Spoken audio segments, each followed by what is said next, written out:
automotive podcast where everybody is sick. Kyle's dying, as is our guest, Phillip Tieu, who is the development director of Indecent. He has been gracious enough to join us, even though he's sick and recovering from a couple of things, apparently. Join us for a little bit, talk to us about what they do, what the ethos behind the company is, and what goes into building these custom 911s. And if you haven't seen them, go check them out at Indecent on Instagram. They were in the Toyo Tires booth, I believe, at SEMA this year. They had a couple of vehicles there and absolutely caught the attention of Timmy, who was like, I met these guys at SEMA, dude. We got to get them on the pod. These cars are ridiculous. It was And only now 2 they're o'clock in the morning. only 2 o'clock in the morning, but it's Vegas, baby. That's what we do, right? Say that never sleeps on me. We get drunk and harass people who build cars we can't afford to come talk to us about it. So- I just want you to answer me one thing. Did you guys see me walking up to your car and that's why you locked your Tacoma and walked back over to it? Yeah, it's funny. It's a real hilarious story. First, I'll just say thanks for having me on. Yeah, that was a really interesting experience. Basically, and I'll take a step back and just kind of tell the story for a second, Timmy, because I think I mentioned it partly to you, but we had a nightmare getting to SEMA.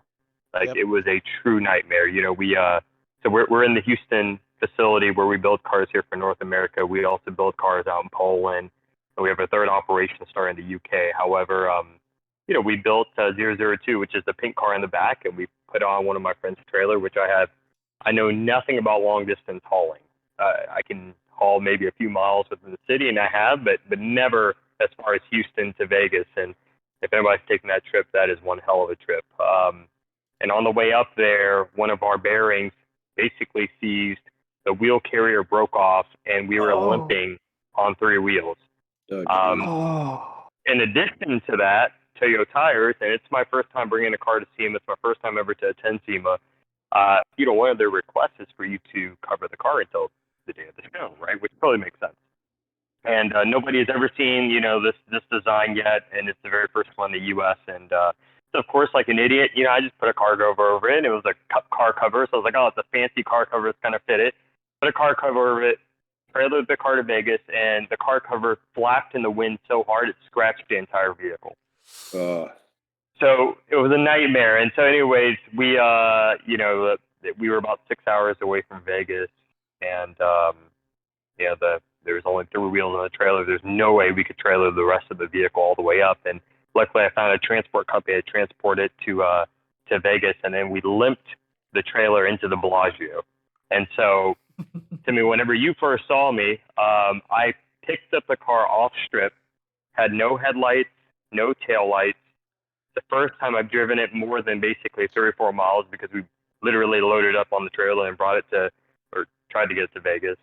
And so I drove it on the strip with no headlights, no tail lights, no license plate, no registration, nothing on this car. Passed by 4 police officers. And I guess the week of SEMA, they just let you do whatever. But we made it into the garage and literally shut off the car, and we were walking away.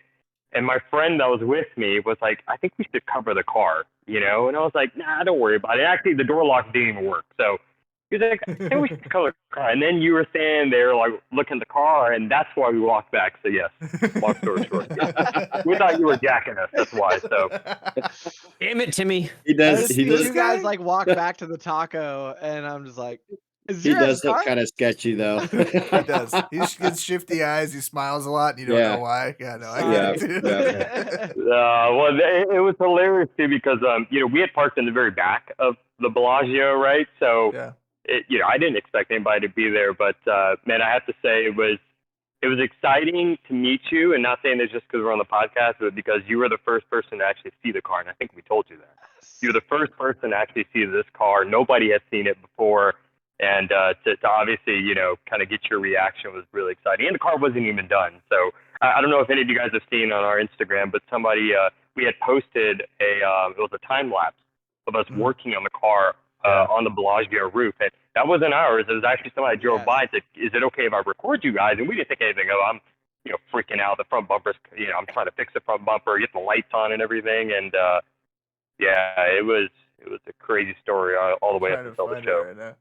So I think it's fortuitous or serendipitous, because the pink on that car is very close to the pink that we use for all of our branding. So we'll take that I think that's kind of cool. Also, is that like the weeb in me has to ask? Is that a subtle Darling in the Franxx reference? You don't have to answer that publicly if you don't want to. The 002, the 02 thing. Just saying. No, it isn't. It's not as cool as that. No, it's really, we just number our cars, right? Yeah, And right. it was, and Sebastian Paulette, which is the founder of the company, he's the creative director and kind of design manager, if you will. He's the one that created and designed the body kit, and it's real funny because at first he was like, let's just sell body kits. And I was like, yeah, sure, why not? And actually I started my business as a distribution business to sell Indecent body kits. And Okay. I also work with another person called Dom Miles. Maybe you guys have maybe seen some of his cars. It's Miles Works Automotive. He built a kit for the 996. Pretty much the only good looking kit for 996. I think I have seen that kid actually. Yeah, I'm sure you have. Again, it's literally the only good looking 996. And so I started my business as a distribution company for these car parts, and This Miles focusing Works on. Automotive, right? Yeah, I have seen this kid Yep. before. Yeah, it is. And so, anyways, long story short, Sebastian and I, we started talking and we started getting into things getting a little deeper. And we're like, let's do something more than just sell kits, because we do think there's something probably bigger than just that here. But really what it came down to is we just didn't want someone to take our body kit, install it poorly, and put like gold chrome wrap all over the car. Or, if any of you guys have gold chrome, I guess that could be cool, but it won't be cool on any of these cars. But you know what I mean? No. Listen. We slander No. hard, dude. I don't care. Yeah. Your shit is garbage. I'm gonna tell you to your face. I don't care. Flat out, I will too. I flat will. I'll tell you your I've shit done is it before, trash. and I'll do it again. Shit. Yes, 100%. No Anyway, problem with that. So it's more about it. So it was it really a matter of like quality control and brand protection? Is that kind of what drove you to? There's a few things that went into this, right? I'll say to start, some things that I think just kind of happen naturally, but let me kind of list through a few of the things. Yes, definitely one, design protection is one of them, right? Because again, if someone installs our body kit, whether it's done well or installed poorly, which I'll talk about kind of that a little bit here, they could unfortunately put a really bad set of wheels, a really bad color design, and unfortunately that's our brand. That's a part of our brand, whether we like it or not. And so that was one. The second is the fact that obviously I think the big thing on why people consciously and unconsciously like our design is because it's a smooth fender wide body kit. Yeah. Right. And we all obviously know about, rivet based kits, Rocket Bunny, RWB, and all these other companies that the Boltar Fender Flare Nationals that are usually SEMA. Yes, absolutely. yeah, exactly. And we have actually come to learn, at least in our experience, why all those companies, or majority of those companies, use rivet-based kits. It's because it's actually far more difficult to install a kit like this, right? To use proper bonding and adhesive to make sure it actually stays long term. Oh yeah. Matter of fact, if you ask any of body guys that have been doing this for decades, and they aren't familiar with the newest, latest kind of technology and bonding and adhesive, they'll tell you that thing's going to come right off. Like every single one will tell you.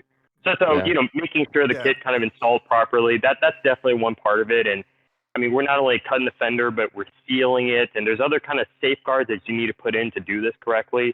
And then I'll also say we kind of just got lucky that when we started, we begun to take pre-orders, and nobody wanted to put a pre-order in. So we said, fuck it, let's not sell body kits at all.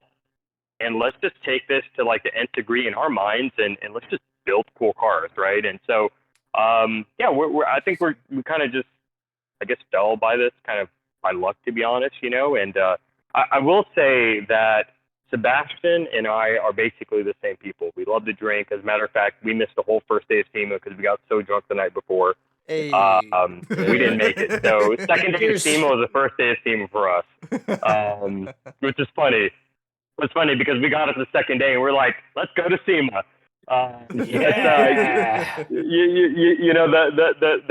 The awesome thing about this partnership I have with Sebastian, even though he's literally on the other side of the planet, is he is like a master when it comes to creative design. He's a master at detail. He's a master at understanding how shapes and lines come together to make something beautiful. And I think we all can see that in the car.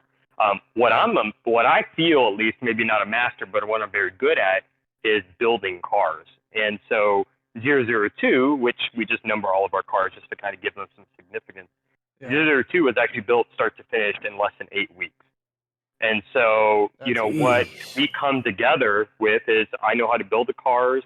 I know how to formulate the partnerships. I know the engineering side of these vehicles. Sebastian knows the design. Honestly, these two things kind of come out and create this, what we would think, an interesting company.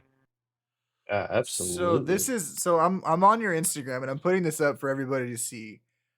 And I see first prototype kit is 50% finish.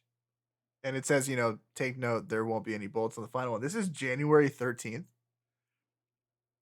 Yep. So that's your first prototype kit, and you go from that to having. Now, I didn't see the car in person, but Timmy did. And the thing that I will say about all the guys that are on this podcast as hosts is we all know what to look for when it comes to how a car is put together. I did a stint in prototyping for Tesla a billion years ago. We've all worked in a Highline motor car. We all know what proper build quality looks like. And for Timmy to be this fucking excited about a body swap on a 911, which is like, Jamal and I literally are going to have an intervention with how much fucking 911 content goes on this podcast when nobody drives one. It's ridiculous how much we talk about Porsches when none of us own one. But so when he's like, dude, this car is fucking sick. And you know how SEMA is. Everything's a fucking 50-footer, right? Even Bisimoto's bringing some fucking garbage at this point. So when he's like, dude, this car is fucking sick, I'm like, well, then I want to talk to this guy, because if somebody's doing a kit to this degree, and to your point, this aesthetic appeals to me very much.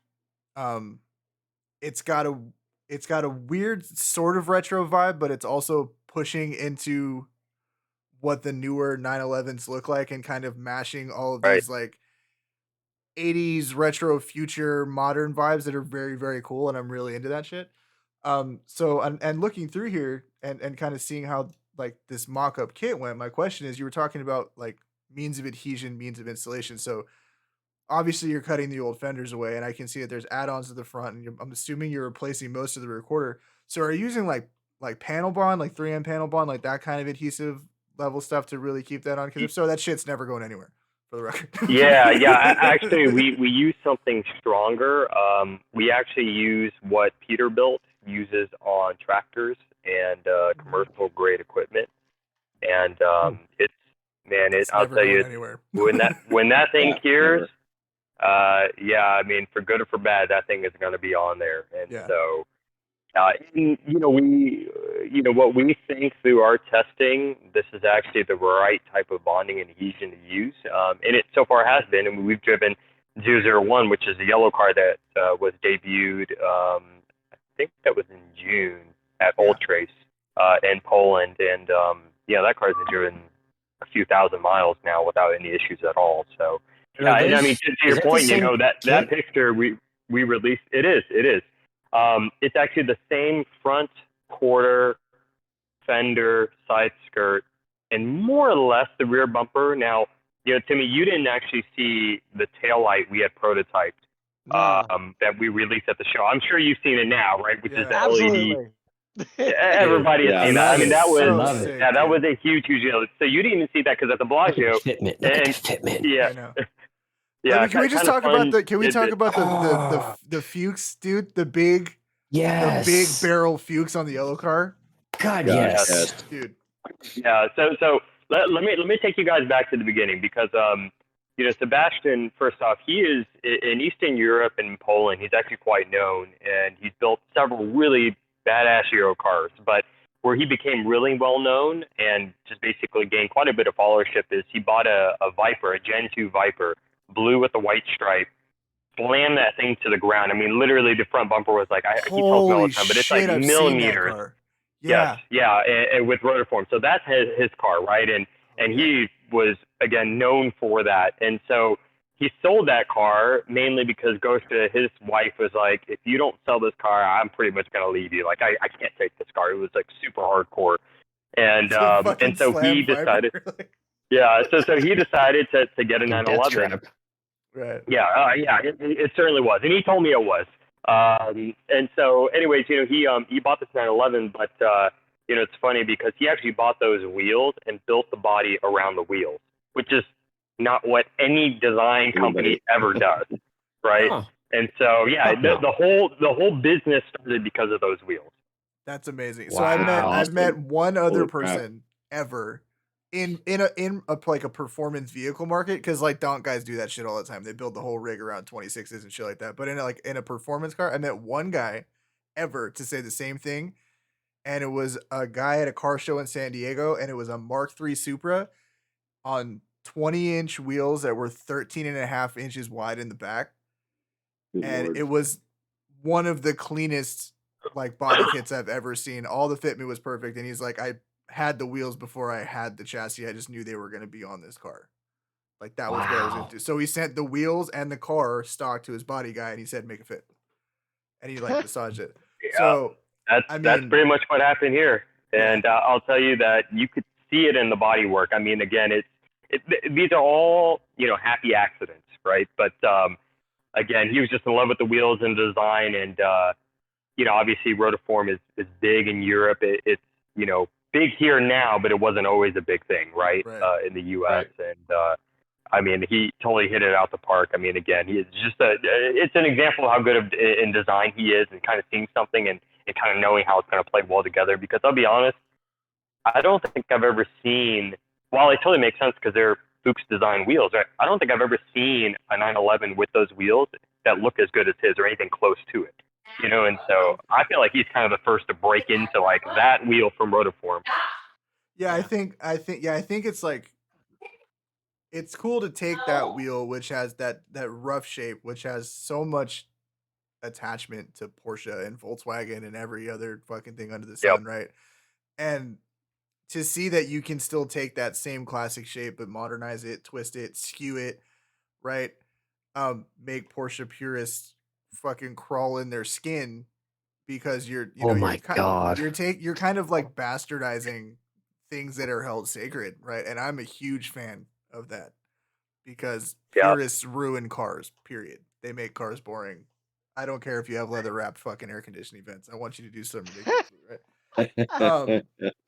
But It still blows my mind, by the way, how many people ordered that fucking option. That still like, to this who day blows gives a my shit? mind. Who gives It's a only shit? $5,000. It's only $5,000. It's For fine. $5,000. Fine. It's Anyway, What? so there is a big fundamental difference in selling a body kit and selling a car. And one of the things that I really liked about 002 was the interior of that car. I thought that there was like a lot of like really cool, like kind of you have like a pseudo that old like the Type R confetti Recaro seats and stuff going in, but like in the shift knob. The shift knob. The shift knob kills me, but it just shows like all the stuff that you guys like is stuff that I like. Like when I'm looking at this car build, I'm like, nobody puts seats that look like that in there if they don't know what's up, or you know what I mean? So like, what are your guys' influences? Because obviously, if this dude's building Slam Vipers and stuff, like he's kind of a shithead, and I'm totally into that. And like, you know what I mean? Like, and we both come from different backgrounds, which is funny, right? Again, he's got the Euro, and actually, he even has had some sort of BMW on a StanceWorks like YouTube channel and stuff like that. So he's built some other really cool cars in the past. I, on the other hand, come from a JDM background. I think, Timmy, maybe we talked about that a little bit, but I mean, I've got my S15 with RB26 parked right here beside these other two cars that I'm. It's like a passion project. Can you just turn the? I just want to see it. I just want to see it.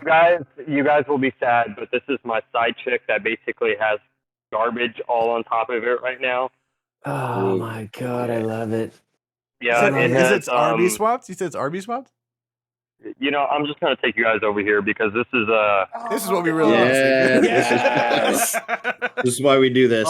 Oh, he's back. Okay. Through the Porsches. Okay. All right. So we're gonna get back to the amazing Porsches, but this man has an S15. Oh my god. Shit. Yeah.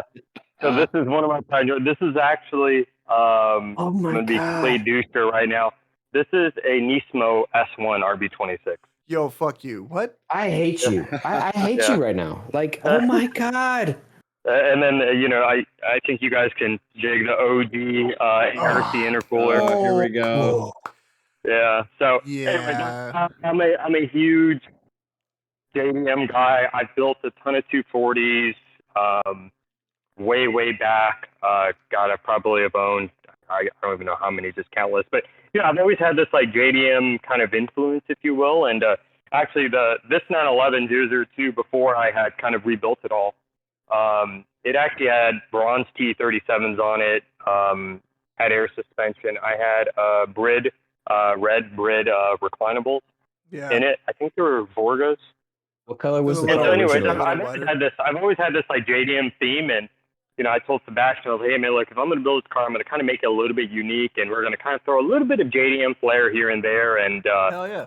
I mean, just like the name of our business, I mean, we're not about taking things too seriously. It's more just like having fun, Absolutely. And so I feel like your seats were like a throwback to like the Recaro confetti seats. Yeah, like that's that what I'm reminds saying, me 100% of a Recaro confetti JDM seat.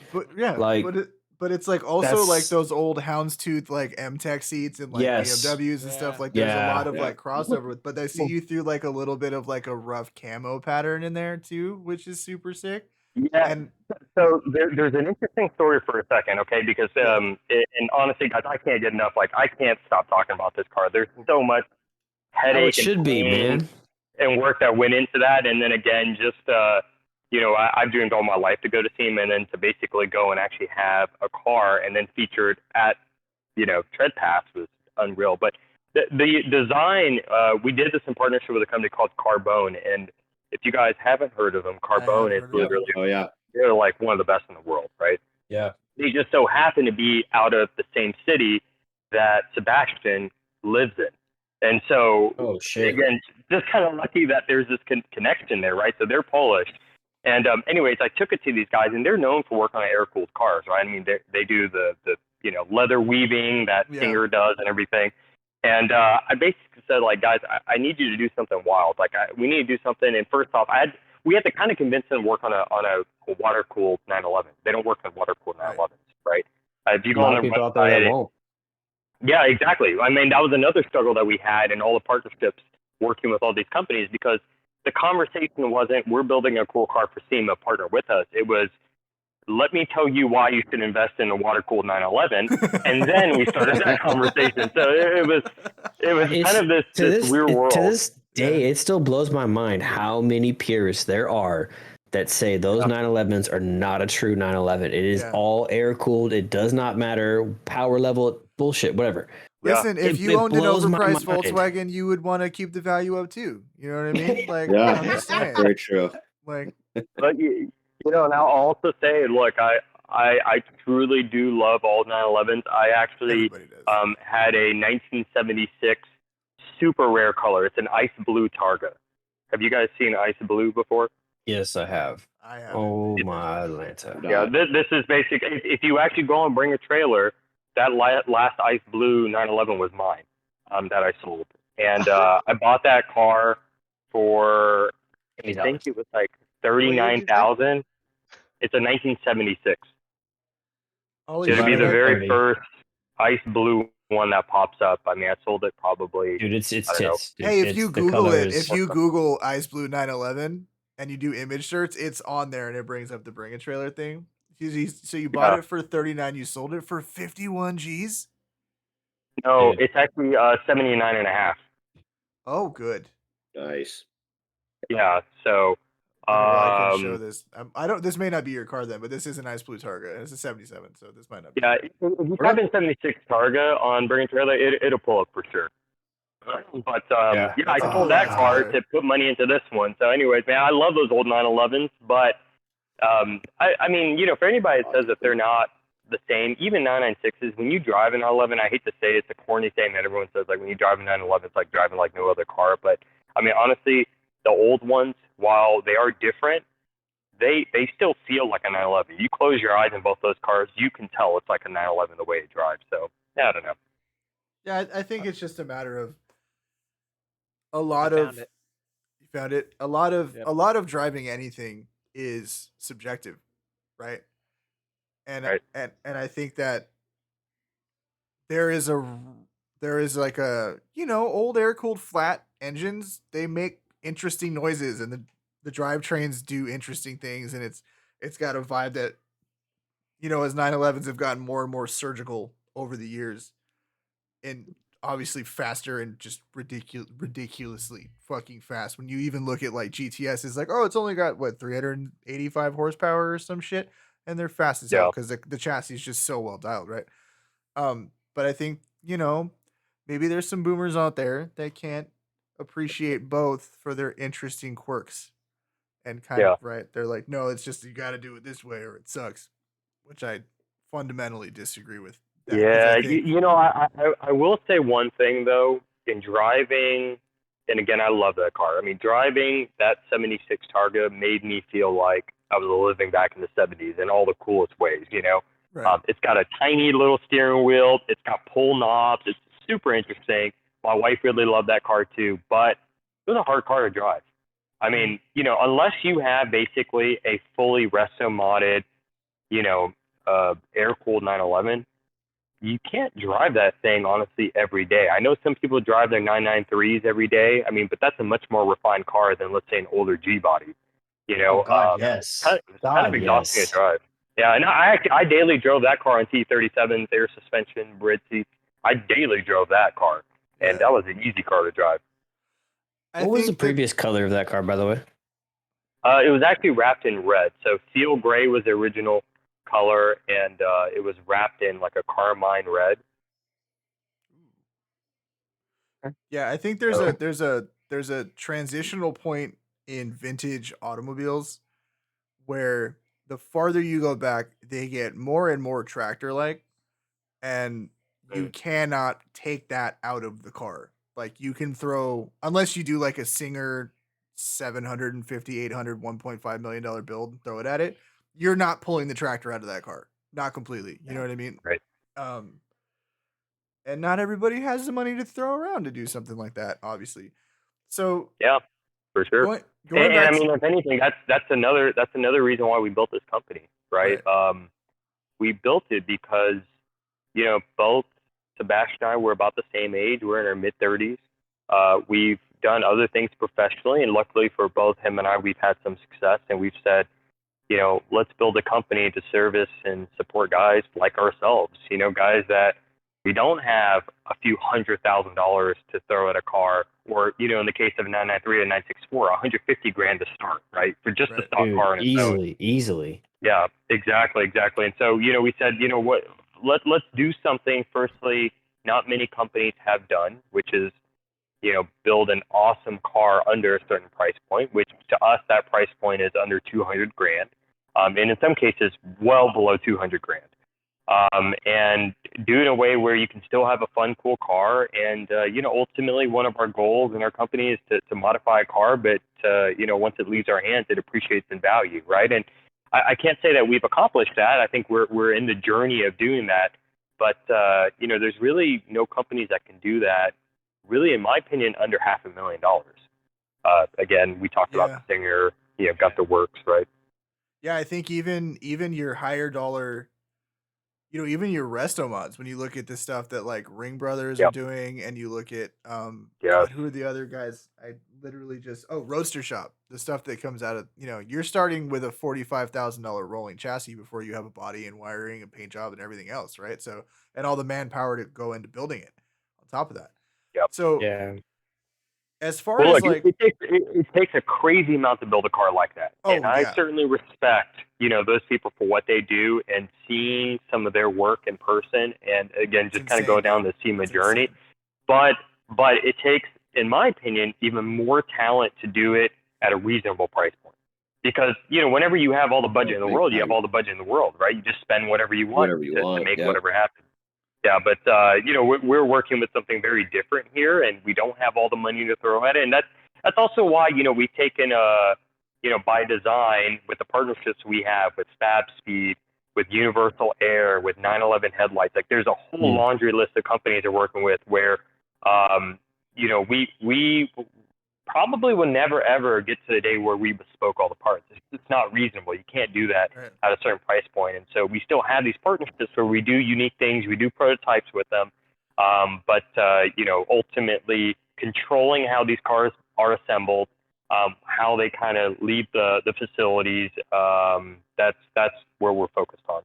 I think that's super smart. And I think that you're absolutely correct. Like, you can't do bespoke everything. You go and you look at a roaster shop car, and every single thing is hand built. Everything. Right. There's a guy who works for Roaster Shop. He's one of the designers there, and he's 3D Magic Mike or something like that on Instagram. He's been building this Datsun truck. It's a twin turbo 1UZ like rear remote. It's a ridiculous truck. Everything's carbon fiber. I've been watching him build this car for like 5 years. It's going to be $1 million truck by the time it's done, and nobody can tell me any different. And that's just, to your point, it's just not feasible. And for somebody who wants a cool car, wants to be able to drive it, and maybe doesn't want to show car to that degree where you feel like you can never use it, you have to have some off the shelf parts, plus repairability, right? Serviceability. When you have bespoke parts, that shit is impossible because you have to call the guy to machine you a thing that you need every single time you need it, versus I can call and just go buy the thing. So that was going to be my question. Is obviously you're doing major reconstruction of the body. How much wider is it than the factory car? Yeah, it's 6 inches wider in total. Okay. So are you guys doing anything like suspension wise to support that? Because obviously that changes things. Is it mainly coming from the wheel? Like, what's the extra stuff that kind of goes with it? That's a good question. That's a very interesting question, because especially from an engineering perspective, that's probably been my biggest concern in everything we're doing. Again, keep in mind that we designed this body based on a set of wheels.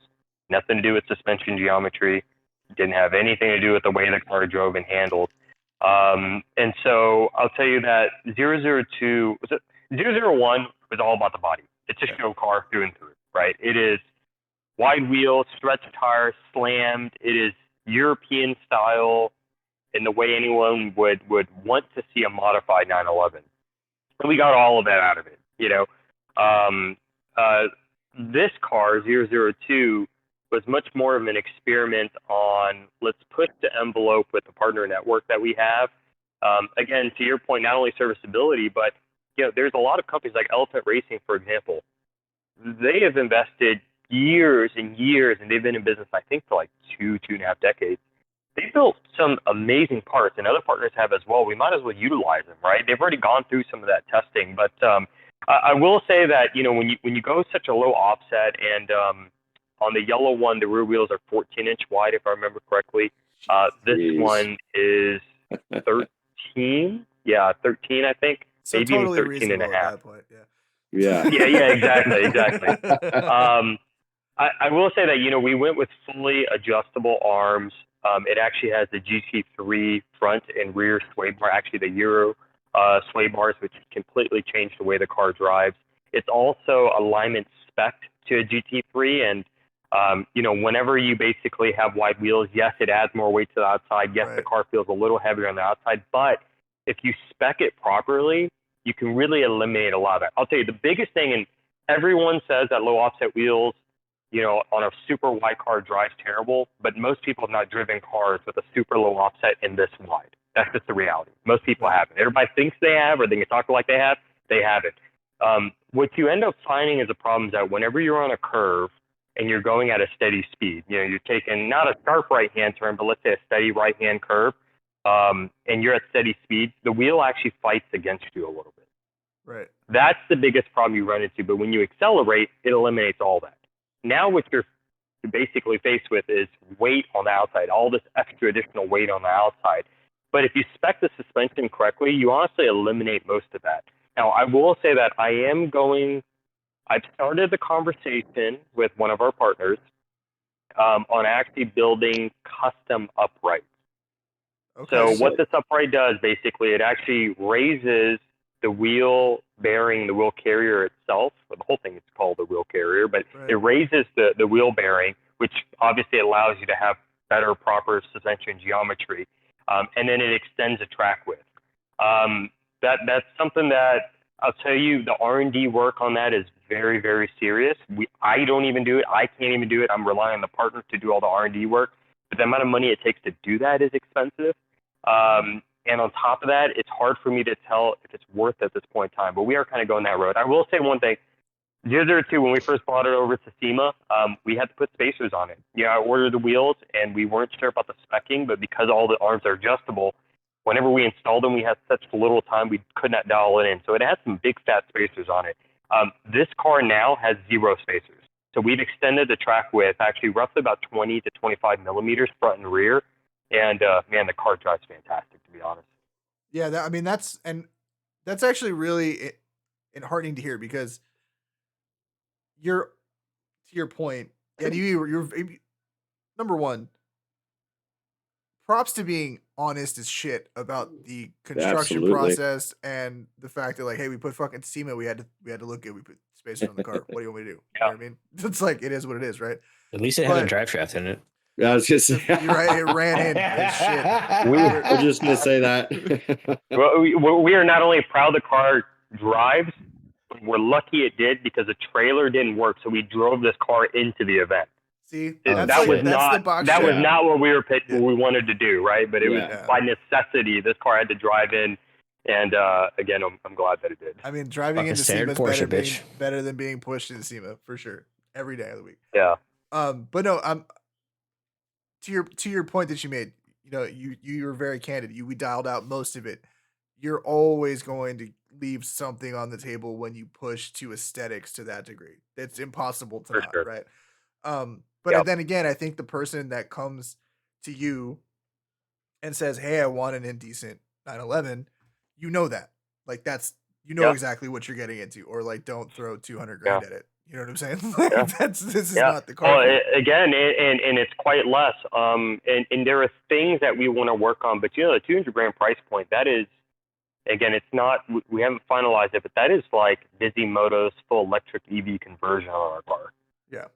So you Holy know, shit. like, yeah. So we're exploring with some interesting things, but I'll tell you that car is half that price. I'll tell you that 001 is basically our baseline kind of intro minimal build of Indecent, if you will. Yeah. And it's a quarter of that price. So you can get literally we can build a car, body, install it, paint, brand new rotiforms with Tieu tires on it, basic suspension, center exit exhaust, because it obviously has a GT3 style rear. We can build it for $50,000, and that's numbered, and the vehicle is done. So Where's then my wallet? everything, for it. So and How do I tap that? so Tap and that And so- then you're Well, also doing convertibles also, because you have a convertible that you guys are doing Yeah. right now. We really, honestly, I'm excited about all the stuff that we're doing. We have a convertible coming out here shortly, and then we also, after that, and we're in the midst of working on this right now, but we're actually going to be releasing a 991, which is the black car you see behind me. Yeah. I was gonna ask you and that about was the white render, the white and blue render that was Yes. kind of pushed around. Yeah. Yes. That, Yep. And Yeah. so that'd be next after that. And then we might actually get a little bit into kind of more hardcore racing. We want to actually build some race cars and maybe do kind of like a fun rear bumper delete with our wide body on it and everything. But, I will say what's kind of cool is if you look at 001, a lot of people don't realize it's the same body kit.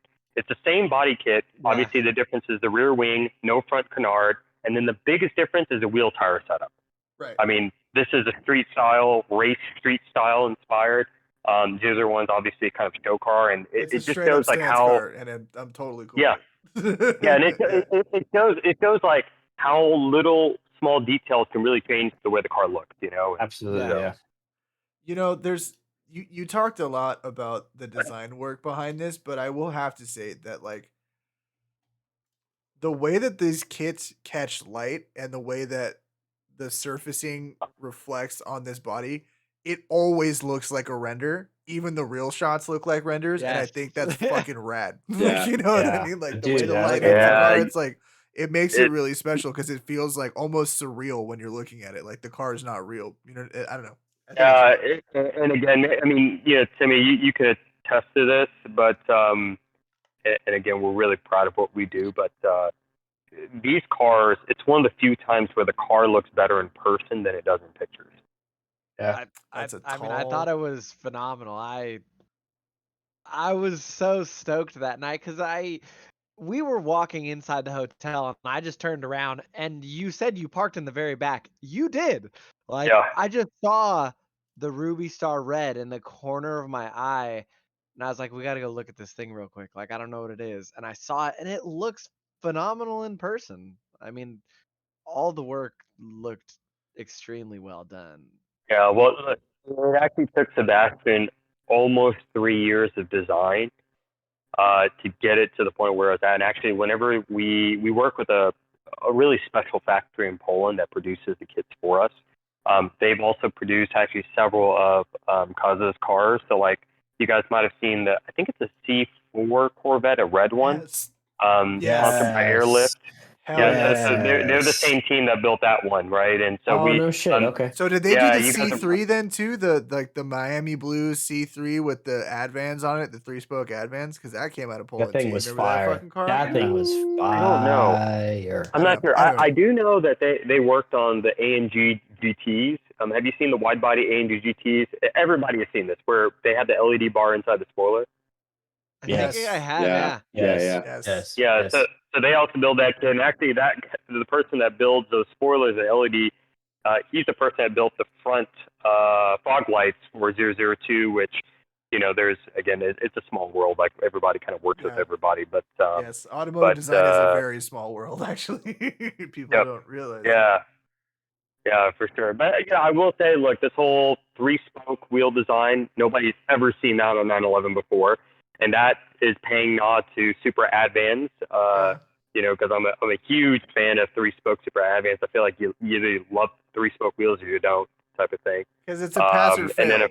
Everybody's seen Yeah. a shit Advance setup. You know what I mean? So it's Yep, absolutely. And the interior, I don't think we ever finished talking about that, but I basically, went to Carbone. We convinced them to work with us. And on top of that, I was like, look, guys, we need to have this JDM theme. Here is the OG Recaro confetti print.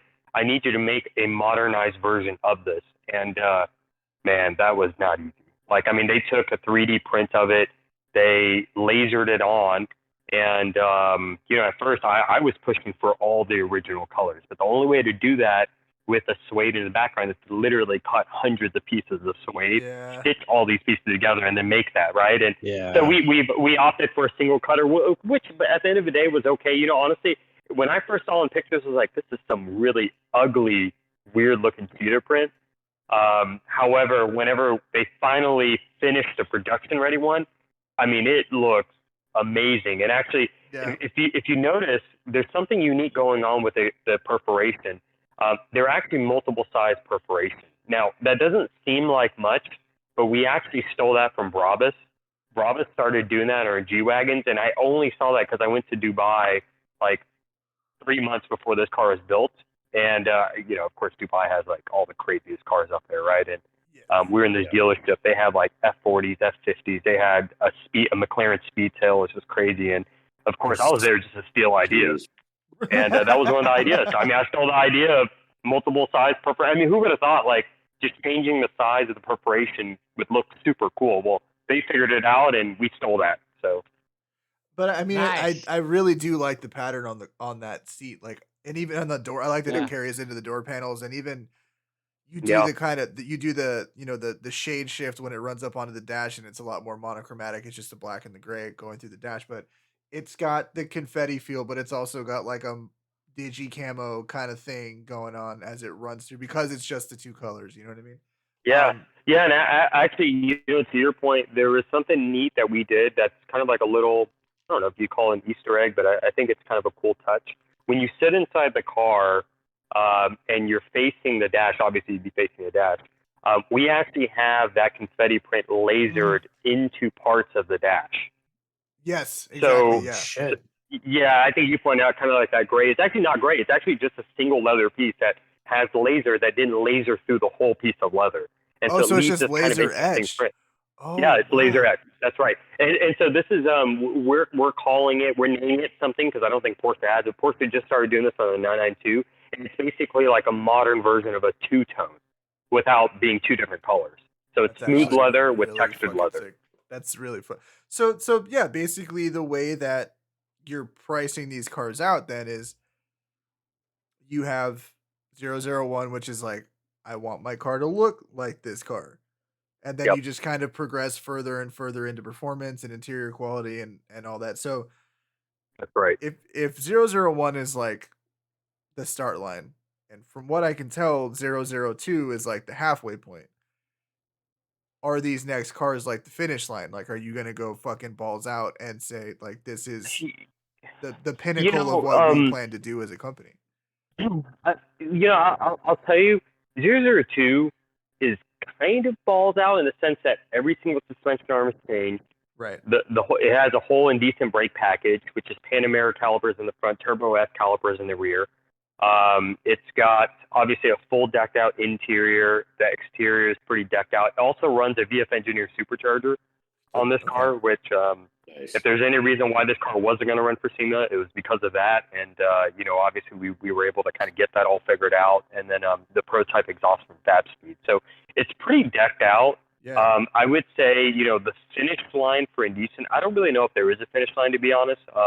Again, what I'm exploring with, and it's not kind of all there, but I'm exploring with some pretty crazy things that we want to do to some of these cars.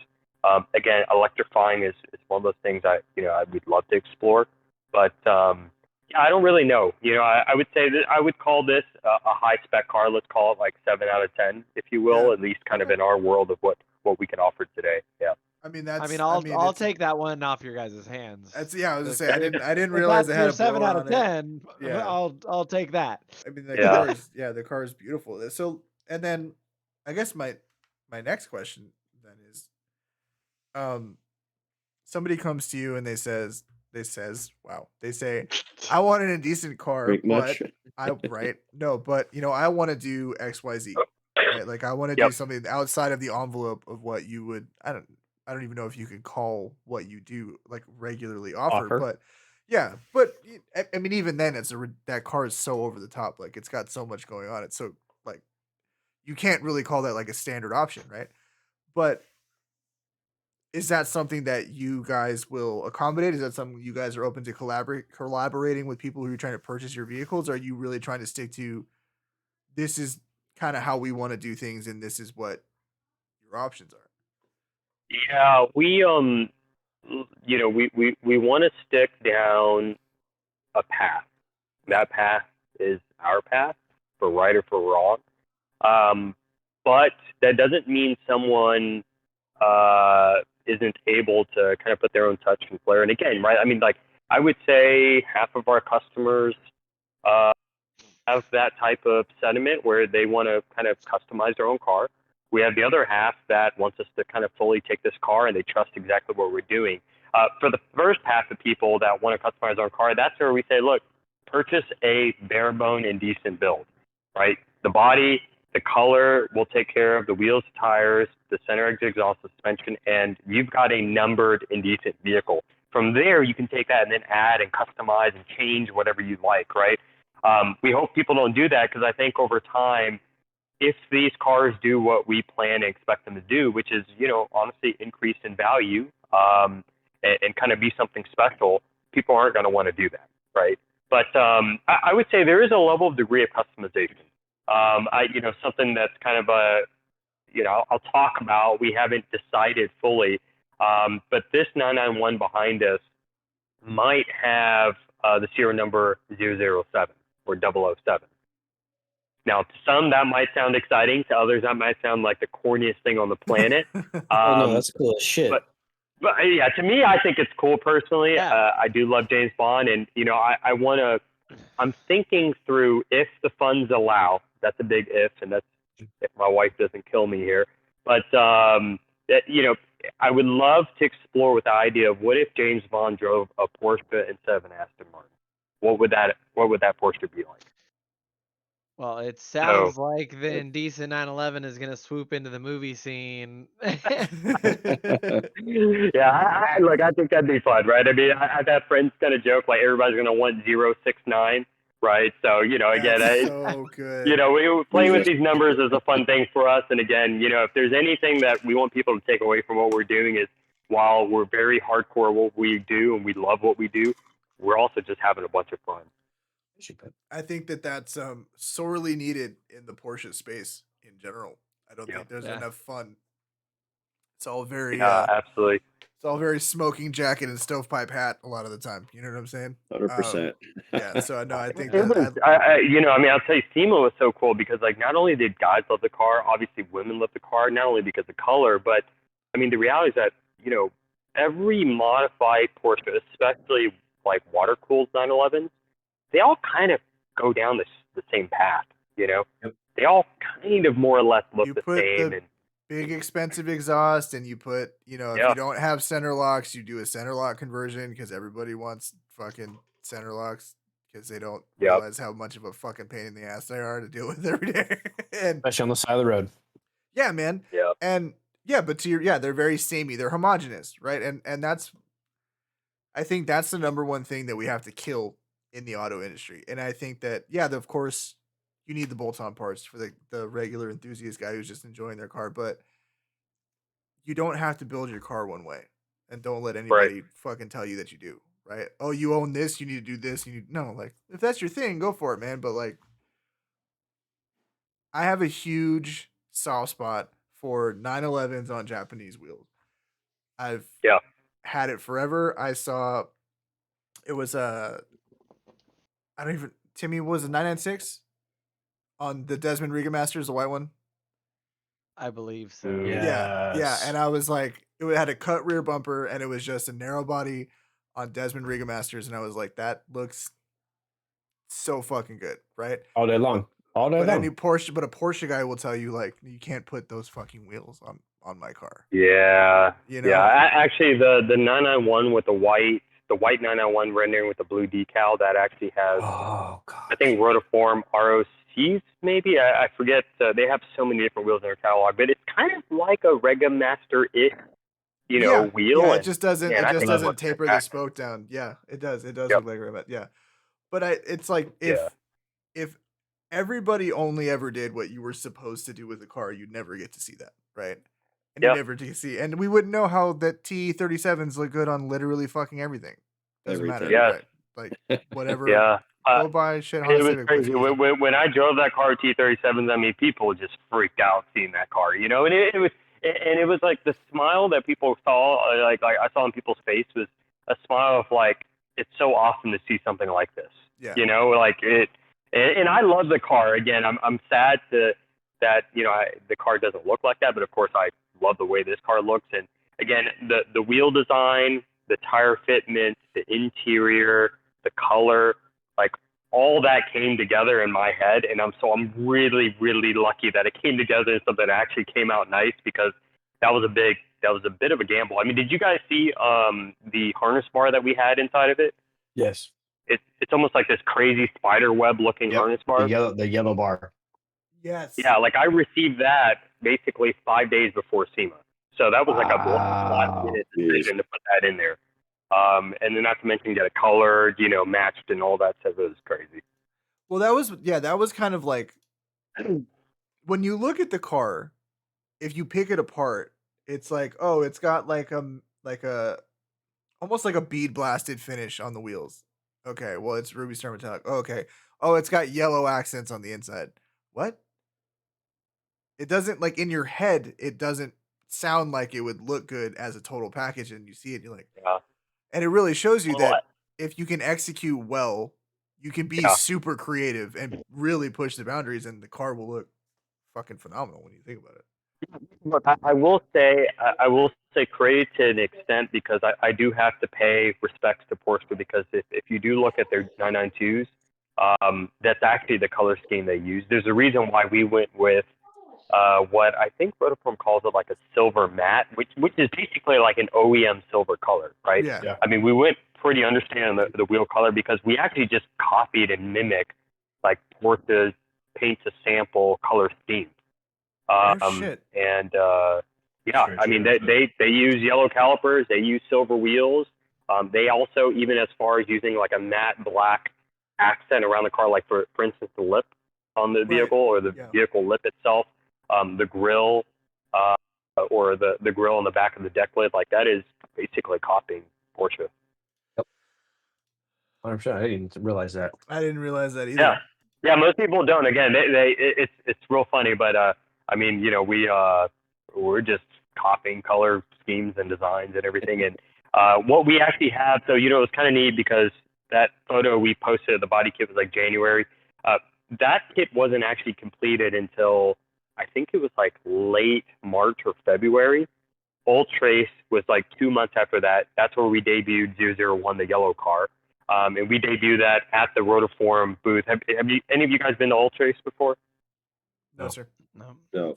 Okay, well, I flew into Poland, and obviously, you know, the Hoonigan guys are, you know, really kind of putting effort into making Trace big here in the U.S., but that's a crazy show. I mean, that event had 1,000 modified cars in it. Jesus. Like literally 1,000 modified cars. Wow. And so it was amazing.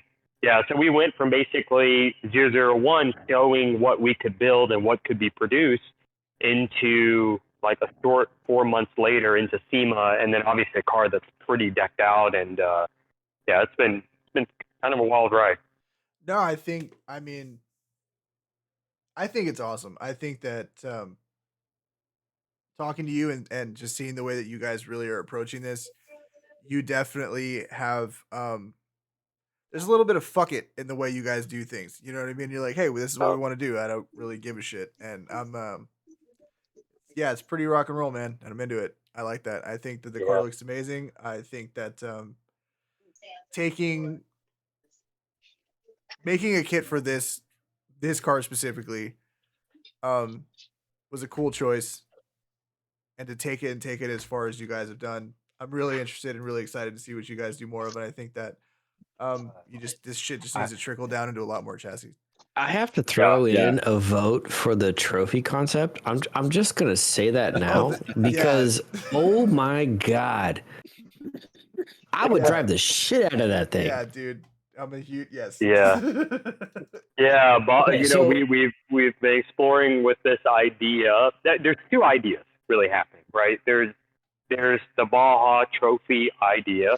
You know, I think there's some refinement obviously needed. There's a ton of engineering work. Whenever it comes to raising a lower vehicle, that's just a whole nother animal, you know, compared to lowering that car.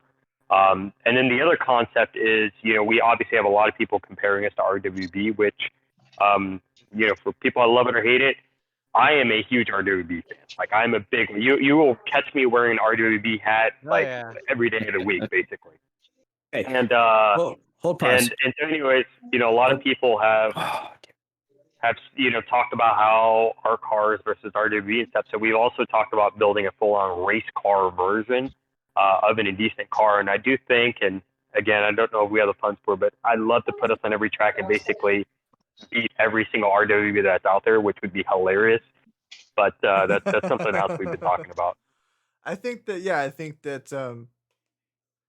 that's a good like pinnacle project, right? Like when you guys get to the point where you can like money's no object, full custom suspension, you know what I mean? We're running lower offset wheels, really pushing that track without taking advantage of that body kit I think that would be, give it a little time, man. You guys are obviously making big waves already. You guys are doing big things already. It won't be too long before you get to a point where you can do something like that. And I think that'll be great. Yeah, it'd be really cool to see. Yeah, thank you. I mean, look, we've been on this journey. We're trying to get to 20,000 followers on Instagram. I think we've got probably a chance to hit that before the end of the year, which is a big goal for us. You know, beyond that, so, you know, fortunately and unfortunately, we're actually taking the wrap off of 002. We're sponsored by Nazatech. The guys are fantastic out there. Obviously, the car looked amazing. It reflects light like no other wrap that's out there. But because it was so scratched up, even though a Nazatech is one of the only wraps that you can actually you can buff the wrap. I don't know if you guys knew that. I didn't know that before, but you can actually buff a Nazatech. Now, unfortunately, the scratches are so deep it actually gouged the wrap. So we're pulling the wrap off, and we're actually going to be painting it. It's going to be the same color, though. We are going to paint it Ruby Star. But I'm in the process right now, basically just dialing and tweaking and tuning. This is going to be a demo car for the company. But when that's done, we're going to be shooting a very in-depth vehicle to kind of walk through a lot of the details I've talked about. I mean, it's one of the best parts about this car is it's a story that keeps on giving. And I think that's what everybody at SEMA just really loved about the car, because I think for a lot of cars at SEMA, we've gone away from the ability to storytell using a vehicle. And this car, as you're walking through and you're looking and you're getting closer and closer, is even more detailed to look at. And then, of course, I mean, the biggest, most exciting thing for me is whenever everybody got to the back of the car, expecting just to see a regular rear end of a 997, and literally hit with the fact that there is a crazy 62-inch LED bar on the back of this tail, like on the back of this car. And that is a custom prototype by us and actually in partnership with 911 Headlights. Have you guys heard of 911 Headlights? No, I have not. I'm not. I would be shocked if these guys haven't, though. Yeah, but so Lee, which is the owner of 911 Headlights, special guy, very good friend of ours. He's the one that produced the headlights for the Huna Pegasus. Okay. He's also the guy that has produced. Have you seen the Huna Pegasus with the frosted X's? Yes. There's 2 sets of headlights on that car.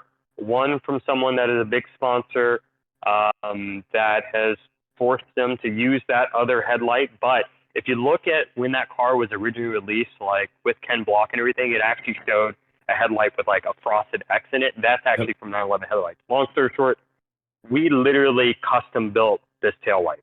And I have newfound respect for how challenging and expensive prototyping can be, because it took the CNC machine 10 straight days to cut that lens out. Yeah. That lens was shipped to LA, to Lee, 3 days before the show. It crossed customs from Japan 3 days before the show. We fit that taillight on for the very first time after we rolled the car into Tread Pass. Jesus. Oh, wow. Yeah. So that was literally this is going to be a fail or succeed. It was a fail hard or succeed hard, because if that taillight didn't get in, there was going to be a big gaping hole in the back of that car, and there was no way Toyo Tire was going to let me keep that car in there. So listen, they let Bisimoto keep those shitty door handles in that non-functional air vent. I'm pretty sure you would have been all right, Doug. You do have I laugh at that. I respect Busy a lot. He's also a good. Yeah. It's sad, but Busy literally on that car that he had at Tread Pass, they got it out of paint like 48 hours before that, so it was a real SEMA car. Yeah, I've heard this. I mean, he pushed. He had multiple vehicles there, right? Like he had like 4 or 5 cars at SEMA, and that's a huge undertaking. That's so much. And there was so many things that he told me had happened where, I mean, for instance, actually that the Busy 935 or whatever this car style is, right across from where we were at, that actually had a custom taillight structure where basically the whole blade illuminated red. Like it was a crazy structure. Unfortunately, they were rushing the night before, and one of the guys basically drilled through one of the LEDs, and it stopped the whole thing from working. No.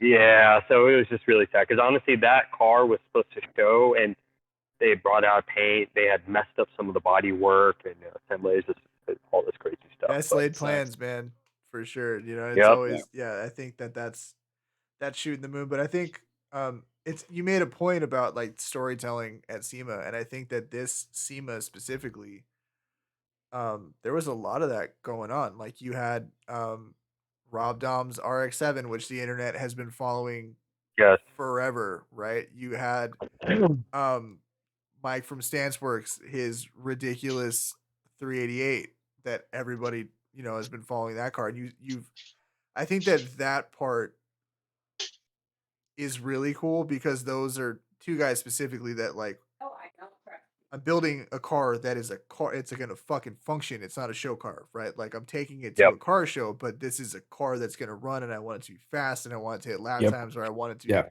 I want to do ridiculous 4-rotor all-wheel drive launches in it and all types of shit. You know what I mean? That car sounds ridiculous. That car's so fucking wet, dude. I can't even. God.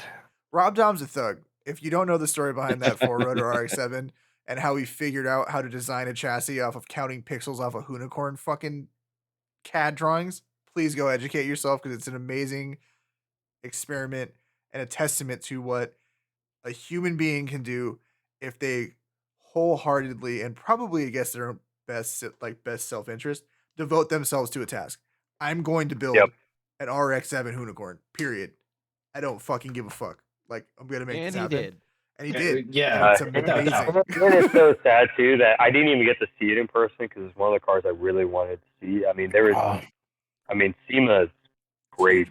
I mean, everybody says that, but I mean, there were so many cars I didn't even get to see in person. I mean, you had a car there and you were getting wasted. You know what I mean? You were doing what you're supposed to be doing. Yeah. We're trying to go next year. We're trying to go next year. We're gonna go next. Yeah, we've gotten ourselves in a position where we could qualify for press credentials, and we fucking plan on doing so. Yeah, I mean, and on top of that too, honestly, I was getting pulled in so many different directions being around, our car, and people had so many questions, and the thing is, we were trying to do something that was unique because of the fact that every car in Tread Pass is a custom one-off vehicle. What we're doing is not. It's actually quite the opposite, right? And so it was, could you build a car that is considered a production car, but have the quality and the level and the uniqueness to be in what at least I would consider probably one of the most prestigious exhibition halls, Toyota Tread Pass, especially inside. On top of that, I don't know if you guys know this, but Toyota Tires almost never approves a car that's wrapped, unless it's wrapped with a special livery. I did not know that. Wow. Actually. No. Yeah, so it is very rare for this to happen, and this happened because I flew to LA. I sat down with Toyota Tires and convinced them they need to put this car in there, and that's exactly what they did. And it was also another funny story because I was choosing between Hoonigan and Toyota Tires, and again, I never thought I'd ever have that luxury to do that, but I'm really glad I went with Tread Pass because Hoonigan's setup was really cool, but it was like up on a kind of like lifted stage a little, and you couldn't really get that close to the car. And in this case, everybody could pop their head in, they could see inside and out of the car, and so it worked out well. I mean, plus I think this year specifically, there was so much fucking heat in Treads Pass this year, dude. You had the BRZ, you had Kaizel Salim's Zonda swapped RX-7, and you just there was so much shit there that if you're trying to not break into the US market, but to some degree show off what you guys are capable of doing, it was a really good year to be there because there was a lot of cars that ran. There was a lot of cars that were really pushing the envelope and not like, Tread Pass has had some bolt-on boy shit in there over the years here and there. You know what I mean? Yeah. They've had some real phone it in Bluetooth drive shaft shit in the booth. But this year specifically, it was a lot of builders. It was a lot of like real legitimate builders that had use cases for their vehicles and wanted running functional cars. And I think it was a great year for you guys to be able to be there. It was probably a wise choice, Yeah, I think also during the pandemic, Tread Pass, SEMA, as an entire event it kind of got silent a little bit. And so, again, Toyota Tires did a lot, and man, they picked some amazing cars inside and outside the tent. I mean, there was obviously that crazy Model S out there. The Bronco they had looked just crazy. Yeah, I did see that. Yeah. That, is an amazing, amazing looking Bronco. Just the quality and the build design, everything. Obviously they had that Evo, which is nuts. So yeah, no, it was, I think we're very lucky to not only make that decision, because again, it was a decision that was kind of by accident, but also on top of that, to be placed where we are, and for people to see a $1 million active garage Skyline, to see the Pistachio R7 with an M130 motor, and then still come by our car and say, we love this car, like that. Yeah. Again, there's no way I could have asked for any more than that. I forgot all about the $1 million GTR. There was a $1 million GTR at SEMA this year. Like, that's where we've gotten to, and and I think for you guys to make an impact and a big one, I'm staring at the Yeah. car right now, and it's just a ridiculous thing to look at. And speaking of the car, Like, which all we the haven't right ways. touched on at all whatsoever, is the GT2 style wing on that car. That's from a Yeah. 993 GT2, correct? Yeah. So it's from a 993 GT2, and we call it the championship style wing. It's actually kind of more or less the same name that RWB uses. But what's interesting about this? Let me tell you guys for a second how this all started. So. My wife and I, again, we're big RWB fans. We were actually in conversation with RWB USA, and we were going to put down a deposit for 2 997s to be built. It's a lot more money than we really have, but we were just hardcore fans. And, and this is before the photos released. Yeah, and this is before the photos had released of the 997, and, we were in this conversation, and basically RWE more or less said, you're going to have to give us $30,000 per car. We're going to hold the $30,000, and if you want Nakai-san to install it, where you're going to have to wait, that could be 3 years, that could be 5 years. Oh. And, I mean, for me personally, that just didn't really sit well. Like, I get that everybody wants them to touch the car and everything, but that was just a little too much money for us to do that. Yeah, exactly. When you drill it down to you're gonna give me 60 grand and wait 5 years for a Japanese dude to smoke cigarettes in your garage and hit your car with a sawzall, you know what I'm saying? Hell no. Hell no. Yeah, exactly. And so, I had decided, maybe I'll pump the brakes on that, and that's whenever I ran across, Sebastian's design, and it was actually like a older style 3D rendering, and we just started talking. And literally messaged him. I was like, hey, man, I want to learn more about what you're doing. We started talking, asking about, like, how much does this kit cost? And then, out of nowhere, out of the blue, I was just like, one morning, I was like, I should ask him if he has a distributor for what he's doing. And that's how this conversation started. Honestly, ever since then, we've become, like, really, really good close friends. My first time actually meeting him was whenever we debuted the first yellow car in Poland. Again, that car doesn't really have much from an engineering standpoint, so it was more of the body kit installed, the wrap on it, wheels, tires, and then we presented that car. But, I flew into Poland to work on the debut with them, but at the same time, just get to know each other. And I completely blacked out the first night that I flew into Poland because he took me out. And if you guys have been to Europe, Seems they like a drink. pattern. They will drink us under the table. They will drink us under the table. Yep. In true Indecent style, what Sebastian and I do is we definitely drink a lot. So, yeah, and we do. Yeah, and so, it was a great time, and, got to learn a lot from being there. And also on top of that, like, the Europeans, they modify cars differently than the way we do in the U.S. They are far more daring. Like, I feel like the whole sentiment in the U.S. is I need to see 10 cars that have that before I spend my money on those wheels or, this body kit or this and that. In Europe, they don't care about any of those things. Like, they are the ones to push the envelope and how to modify cars. And honestly, I really appreciate that. That's cool. Yeah, I can see that. I'm very much, as a consumer, gun shy. Like, I want to make sure that my shit's not gonna fall apart if I'm throwing money at it, So yeah, I can totally see that. Also, I love that this whole company started because you slid in a Polish dude's DMs. Like, let's really literally. So legit. shoot your fucking shot, kids. Funny, like, and the people that know Sebastian and I and the relationship we have, they ask us every time, how did we even become friends? Like, they were expecting that we've known each other for a very long time. None of that is true. Literally, we just became friends, and it was like two car guys that love cars, have a lot of similarities, and also some differences in the way we see things. But, just came together, and honestly, just right timing, right? Again, as I said, I've worked professionally in other industries. He has his own business, and it's just gone to the point where, we're not filthy rich, but we made just enough to try to create something that we think is going to live beyond us, or we'd love it to live beyond us, and do it the way we think it should be done, right? And so, yeah, it's been a fun journey, and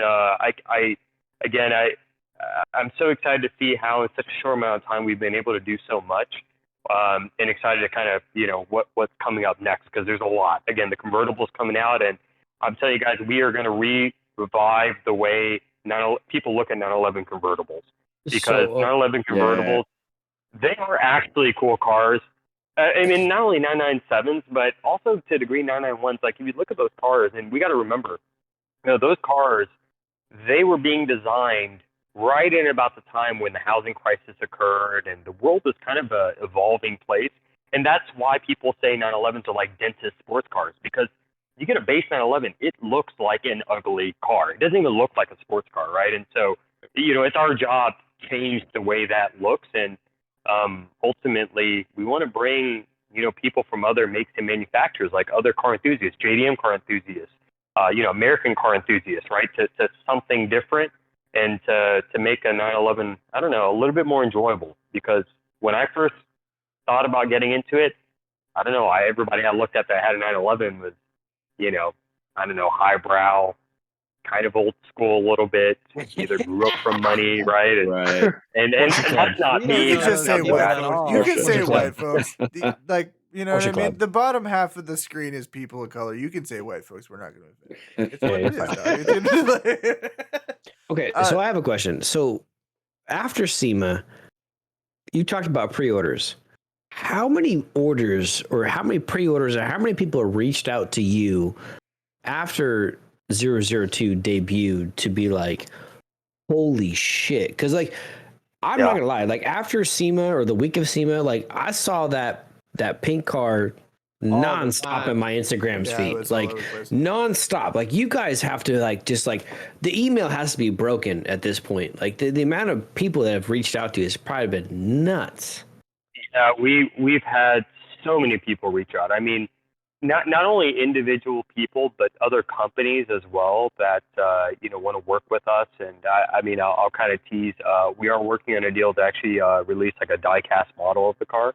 Yeah. So there's some fun things that we're Cool. we're going to be doing, and other money. collaborations that we're working on. But yes, we had a lot of people reach out. I will say one of the biggest challenges we've had in our business is identity of who we are and what we do. For people that have car collections, the Gunther Works model, the Singer model, is no surprise to them. Right. For everybody else in the world, that is a surprising new model. Like, that's a new type of business model in this world. And so it's been a lot of educating. We don't sell a body kit. Instead, we actually build custom cars, right? And if you want an Indecent vehicle, you have to order an Indecent vehicle. And again, for right or for wrong, for good and for bad, it's the business model that we've decided to embark under. And again, with knowing how to install these kits, it's not like any shop can't do it, but you really got to know what you're doing. Because, Yeah. I mean, literally the quarter panel goes all the way up the C-pillar. The front fender on these cars is actually an entire fender that we skin on top of the OEM fender. So if you think about that, it creates about a 3 or 4 millimeter like gap, or like if you think about it, the fender on top of a fender, right? In order to basically make that look correct, and that's a part of why I think everybody's so surprised when they sell this car. You have to shift the hood. You've got to realign the door. You've got to do a lot of work to make all those things actually fit and look correct. And so, and here we are. So, and I know that you're probably approaching your critical massive. I've been sick for the last 3 weeks and want to go to bed. But I do have a one question is, when you look at guys, and I asked the question off camera about, would you akin this to like a coach builder or something to that effect? The next notable name, and other than Singer and all that in coach building, is like a Rod Emery, and obviously he does Outlaw 356s and all that kinds of stuff. So when I order an Indecent car, do I need to have a vehicle? Will you source a vehicle and then I pay you for it? You know what I'm saying? Like, how does Good that question. whole situation work if one were to try to purchase a vehicle from you? Yeah, that's a really good question. Let me take you down just maybe at least a high level process. So Right. Today, ideally, you do have a vehicle. Okay. And there are, many customers and folks that we're talking to. Oh, to answer your question, by the way, so yes, we've had a bunch of people reach out, but the body kit is usually the first question. Then they start to learn about the process, and then we take them through the Indecent building process. And what that process is, yes, ideally you have a car. We are working on our dealer license here in the U.S. We have a dealer license in Europe. Actually, Sebastian's other business is importing cars into Poland, right? So sourcing a car ultimately is no problem. We can do that. But having the car is the start. After that, what we do is we start a conversation around color, stance design, body design, wheel combo, and we actually create a 2D rendering of the vehicle.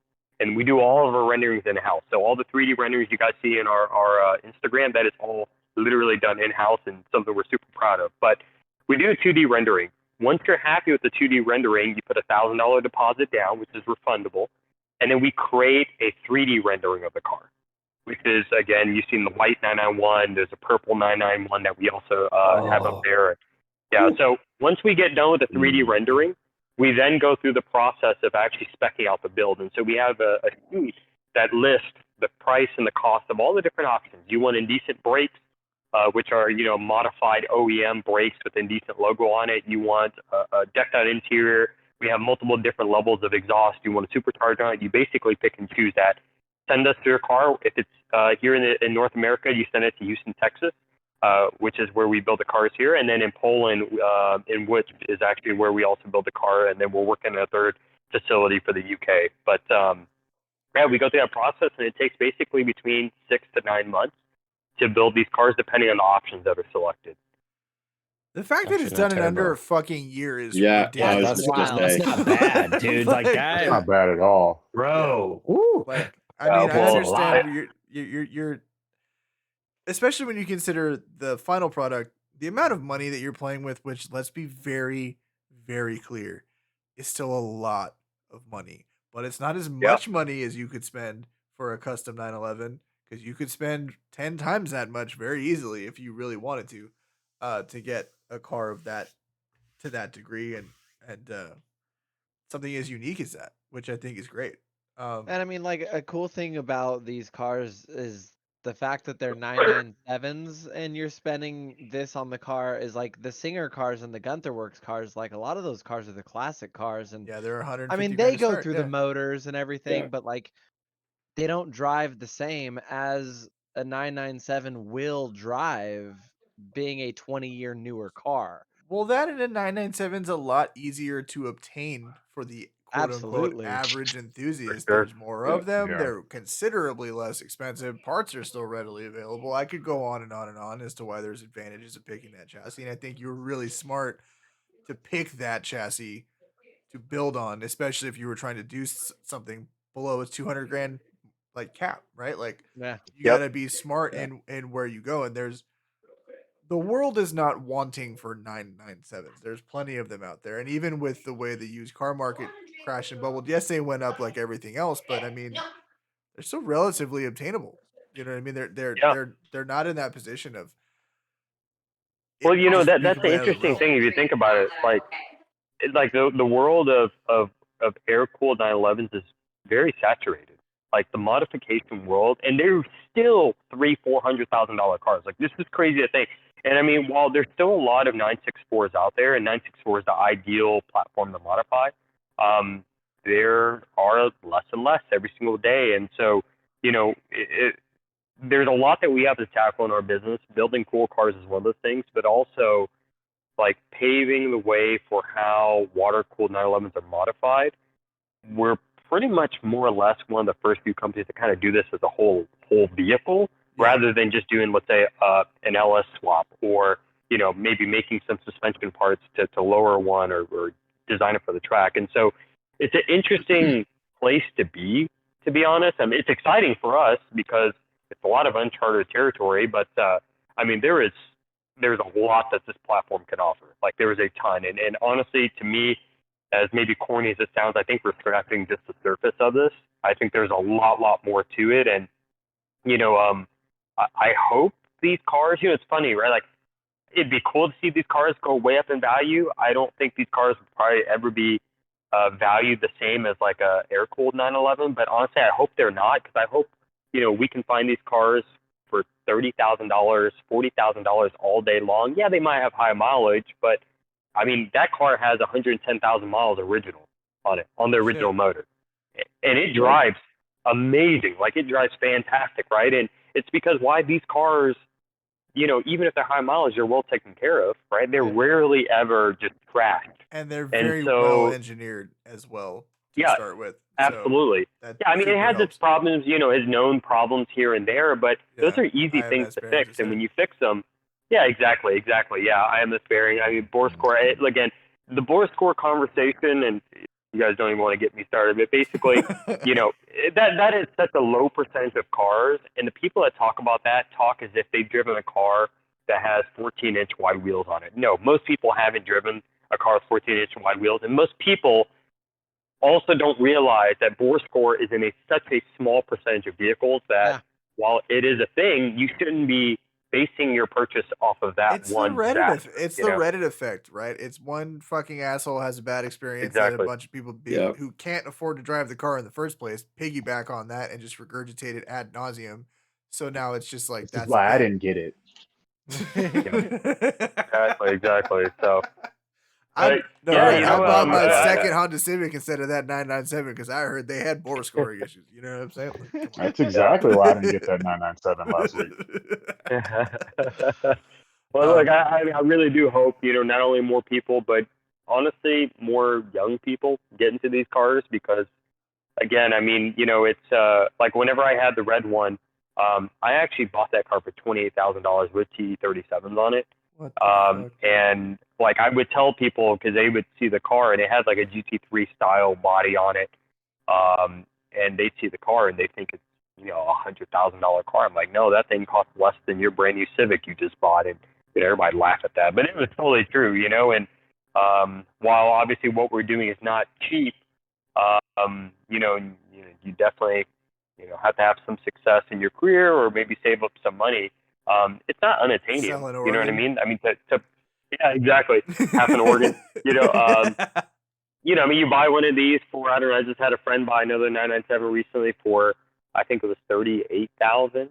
Of course, again, we can put the Indecent treatment on it, starting roughly about $50,000, but at $50,000, it's a numbered vehicle that is a drive-away vehicle, completed with paint as well, and so, yeah.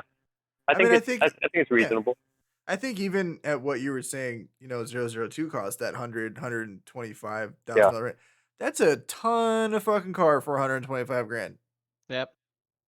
You will be hard pressed to purchase something that's more unique than that vehicle for $125,000, right? I mean, you can't buy a fucking bone stock R34 for $125,000 anymore. Nope. Right? Yeah, I know. That ship sailed a long time ago. I still kick myself every day for not getting one. Listen, yeah, anybody who had the brains 5 years ago to buy an R34 and put it in storage in Japan until they could import it into the US is going to stand to make heavy six figures in a couple of years when you can finally get those things over here legally. So yes, yep, everybody missed for the boat sure on that. So yeah, I mean, honestly, again, I don't want you've already hung out a lot longer than you said you would. I know you're feeling bad, so I don't want to keep you for too long. But we do appreciate you coming on. It's really fucking cool what you guys are doing. If I'm ever in Houston, I'm gonna hit you up. I want to kind of see what's going on. I'm only a few hours away, but I'd love to take a look around, please do. I mean, for any of you guys, and honestly, anyone listening in, this is this car, especially whenever it's completed. We're gonna do a Houston debut at the Coffee and Cars here in Houston, and it's a demo car, right? So we want people to sit inside the car. We want them to enjoy it. We want them to drive it. Love it. I love it. Awesome. Look, if there's anything we can do, and we'll be releasing more things, but I'm hopeful that you've got kids that have that car as a poster on their wall, and just dream of having something like that one day. I mean, look, this is all about the experiment of modifying cars, right? And like, again, I appreciate stock cars for what they are. I think it's super cool. Someone can go into a dealership and buy, a GT2 RS. Those are awesome. But, there's still this culture of people that truly love something unique.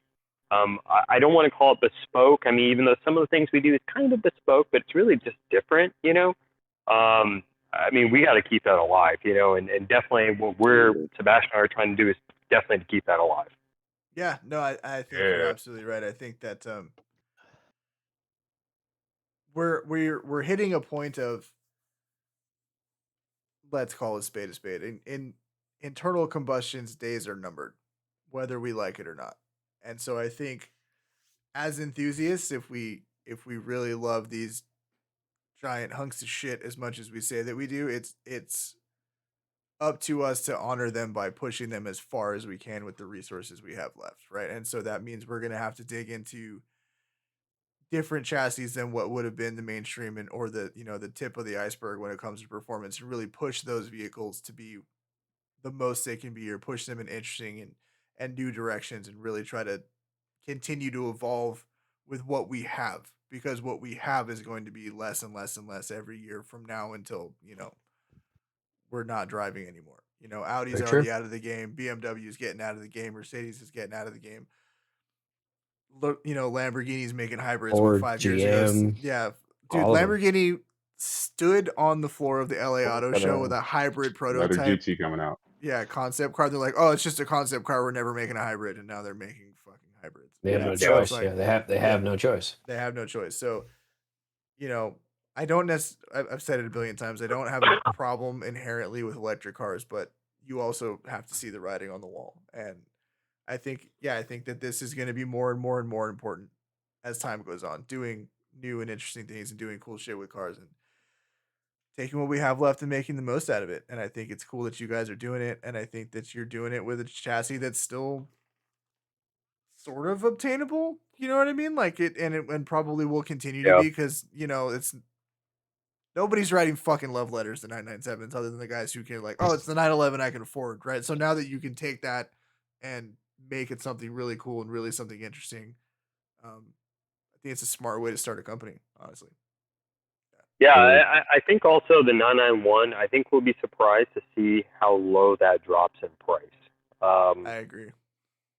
For good or for bad. But I mean, there is something different about the 991. I mean, you can definitely see a lot more Volkswagen influences in the 991.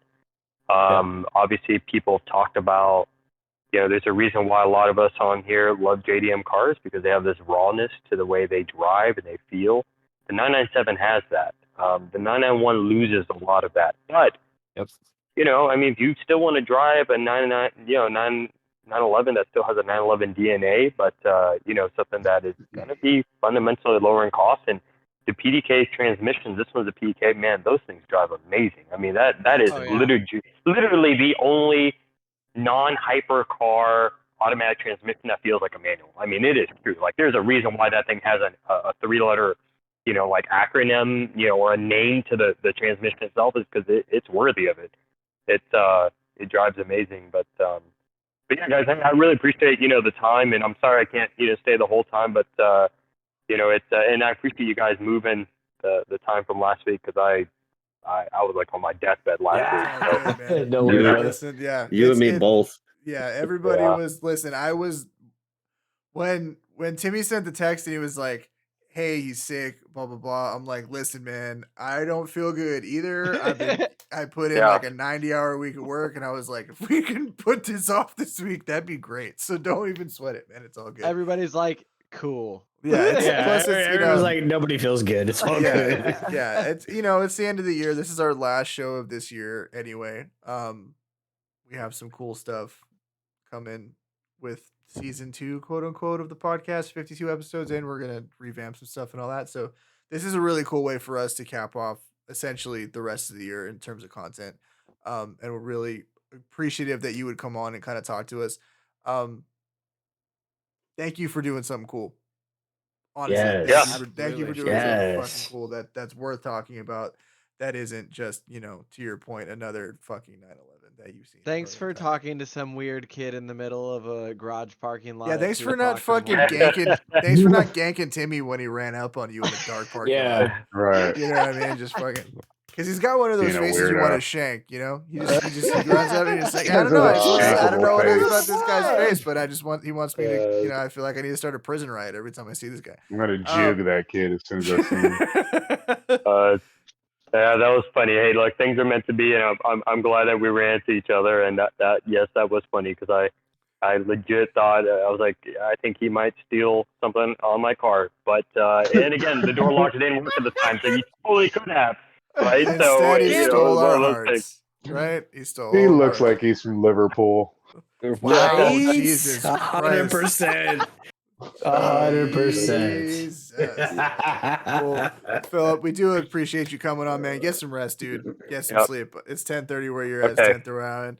We appreciate you again. And guys, keep your eyes peeled on Indecent. There's going to be some sick shit coming out. And hopefully we can have you back Yes. on with the 991 kid. Hell We can yeah. go over that one, dude. Can't So, wait. yeah, get some sleep, man. Take care. Thank Sounds you so good. much for being on. All right. I'll see you guys later. Have a Merry Later. Christmas, guys. You too, You too, man. man. You too, man. And just like that. Oh, he's back. He's gone. Okay. He's gone. That guy has a really cool perspective on building cars. That Dude, yeah, right? that was really cool. Yeah. Yeah. Damn, I'm mad I missed the beginning. Go back and listen. It's cool, man. You had to do It was super whatever. interesting. Back and listen. Yeah. Oddly whatever. enough, Like my and neighbor with the Uh-huh. 911 came over here to bother me about my trees or some shit. That's what took me so long to like hop in the shower. That's the most Long Beach shit I've ever heard in my life. I don't live in Long Beach.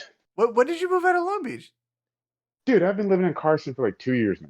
You're in Carson? Some friend you are, Alex. I know. What do I know about anything? He's got the bougie finger up. He's in Carson. Everybody watch out. No. Are we listen. still live? Yeah, of course we're still live. I saw Did you the hear? video. Come on, Sign Timmy. off. Jesus. I'm just making Hey, sure. Tom, we appreciate you hanging We out, brother. By the way, appreciate- we yeah. appreciate you. There's still a T-shirt in the back of my wife's car for your ass that you never showed up to fucking pick up. By the way, By the I'm way, calling you out right now, Tom. did this shirt come in? No? Okay. No. I'll be here tomorrow. I'll be Okay. here tomorrow, people. So we are going 0 Dark 30 after this episode for the rest of the year. Hold on, Our- Kanye. Our next our next episode will be next year. However, the merch drop is coming. The design that the people in the Discord have already seen is we've got it. It's finalized. We have a Website's store. coming. The Website's website's coming. set up. We're doing the thing. Mhm.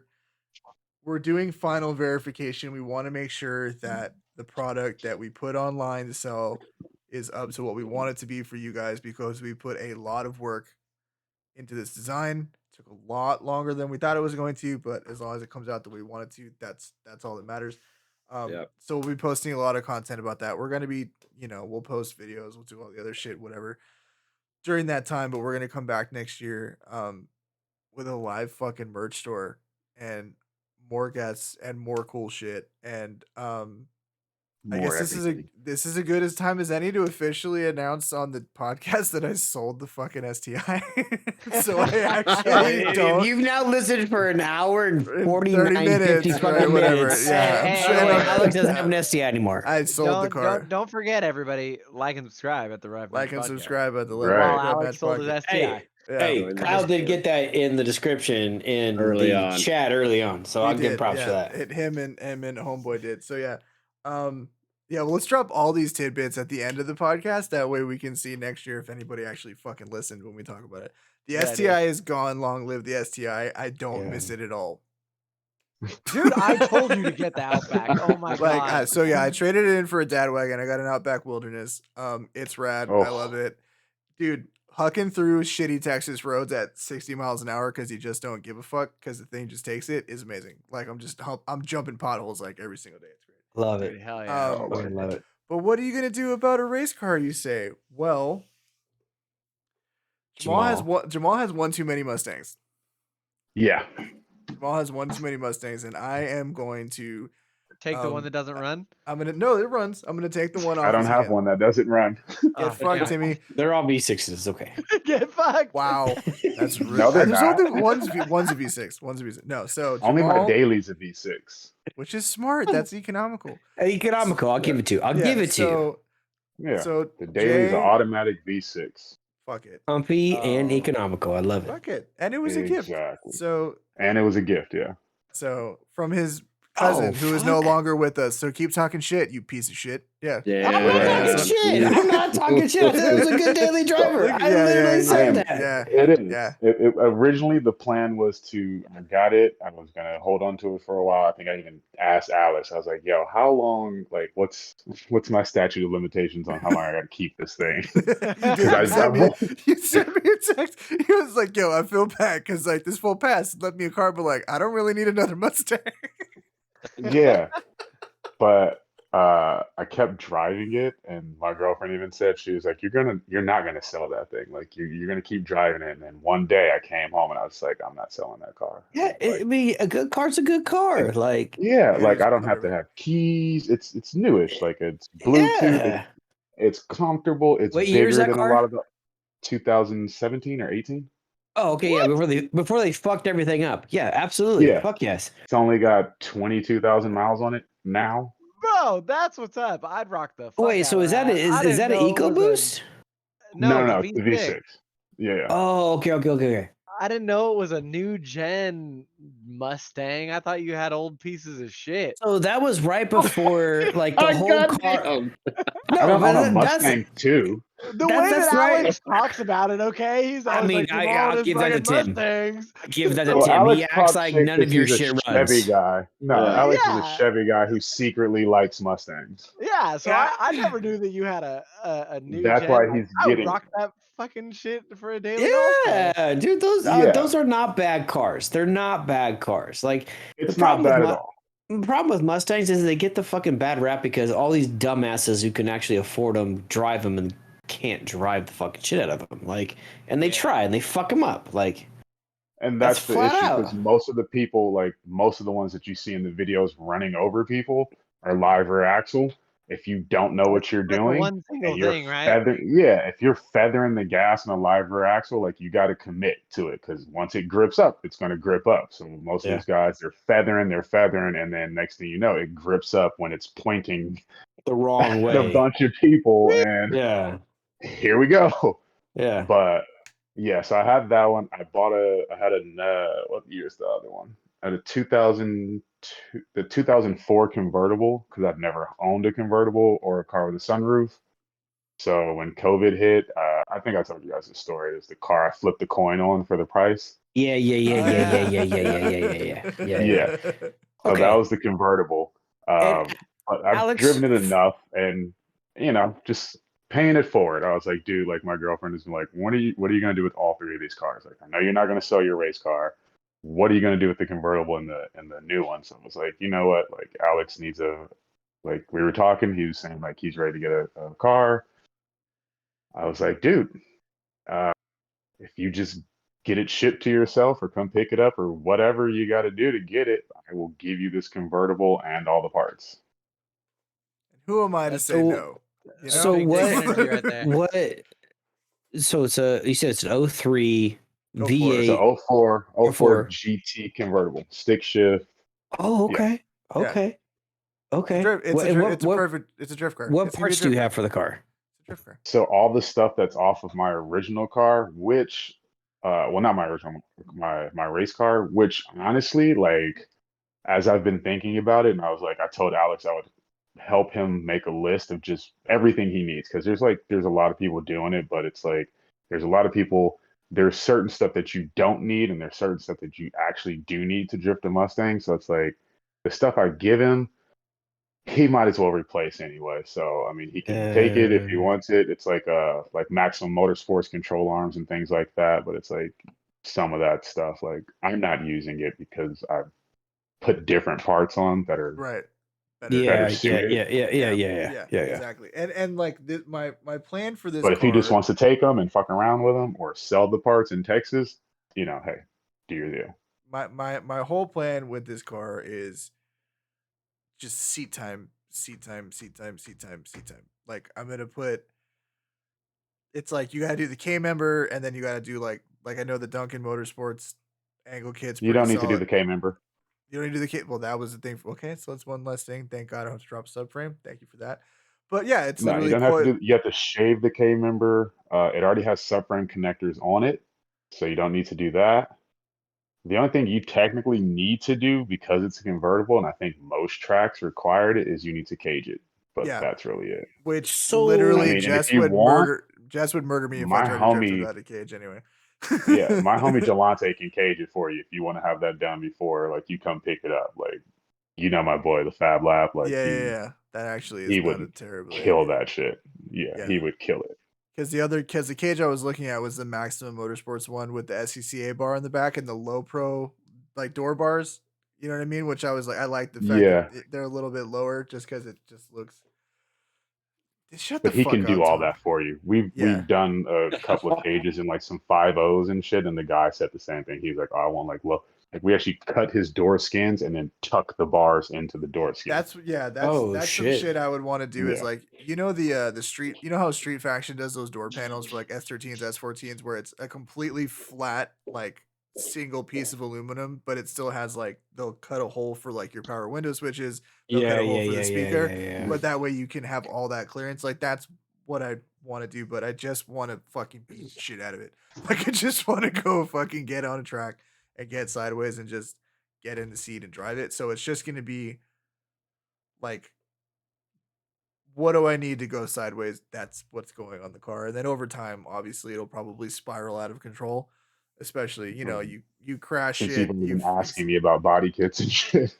Listen, man, you know, if I'm gonna drive a vert from the early 2000s, it's gonna look like it's a vert from the early 2000s. And so if I have to put a saline kit on this Mustang to just go full fucking shithead, that's That photo exactly... you sent me, fuck, that Dude, shit slapped. The saline, that shit slapped. Slam saline kit on a vert, like a new edge So vert. clean. So clean, dude. I don't give a shit. That shit looks hot as fuck. So yeah. That is literally the only body kit I've ever considered putting on there, because they come in like even like when there's companies that do a wide body kit for the Mustang, which I don't really understand because it's already a wide body car. Like it comes with fender flares and all. Yeah, so it's like, why would I go wider? Like, how big of a tire do I need? But their wide body is a saline wide body kit. Yeah. So it's like, all right, well, if I wanted to, that would be the direction I would take it. Yeah, no, I'm super stoked and I'm excited to just like have a rear wheel drive, a simpler car again. Like it's rear wheel drive, there's no fucking traction control, it's got a cable clutch, you know what I'm saying? Like it's just a fucking car that it's all about the driver and stuff. And yeah, it won't take long for me to crash it probably, but that's okay because we'll just put it back together. I'm gonna ease into it. I'll be man. so disappointed if you crash that car. I'm gonna not let you know that right now. I won't be disappointed. I already know it's gonna happen. I'm not gonna crash it. No. But we are gonna do quick release bumpers though. That's for sure. Oh, God, I love it. I love it. Like, I love it. I got it too. They're called zip ties. Exactly. Yeah. That's for sure. Have it. But yeah, no.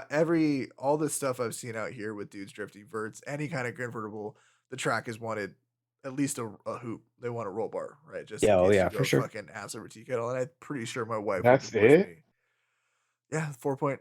I mean, unless you're tandeming and then they want door bars and shit.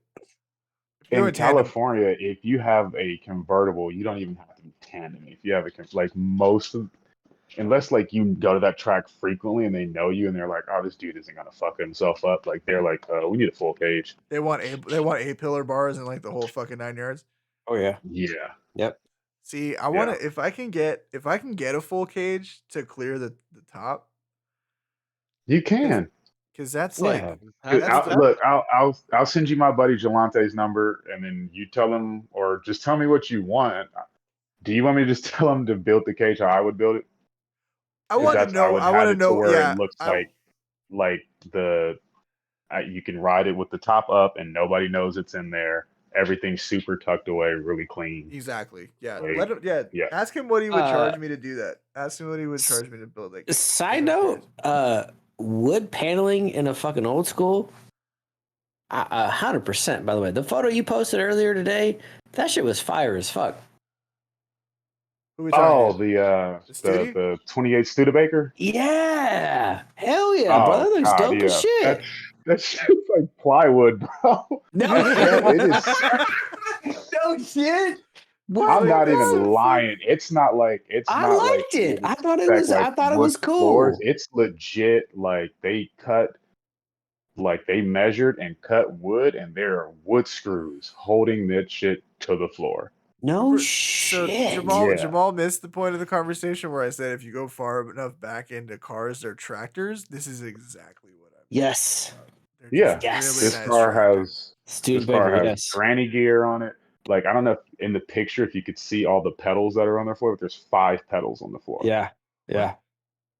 Yeah. This is So on your there's Instagram? clutch, gas, brake. Yeah. Story. It was a story or something. Yeah, it's on my story. So there's clutch, Not gas, and today. brake. And Yeah. then I think it was from yesterday. And then Yeah, the red Mike. pedal is to start the car. Saw it You have to today. step on the red pedal to start the car, which is I don't understand that. And then there's another one. I don't remember what that one's for. That's before they had the clutch pedal switch. Or was that like a choke? It could have been a choke. Could be a choke. No. Choke back then was still a handle. I love that it has a choke. This like it's was a fucking motorcycle.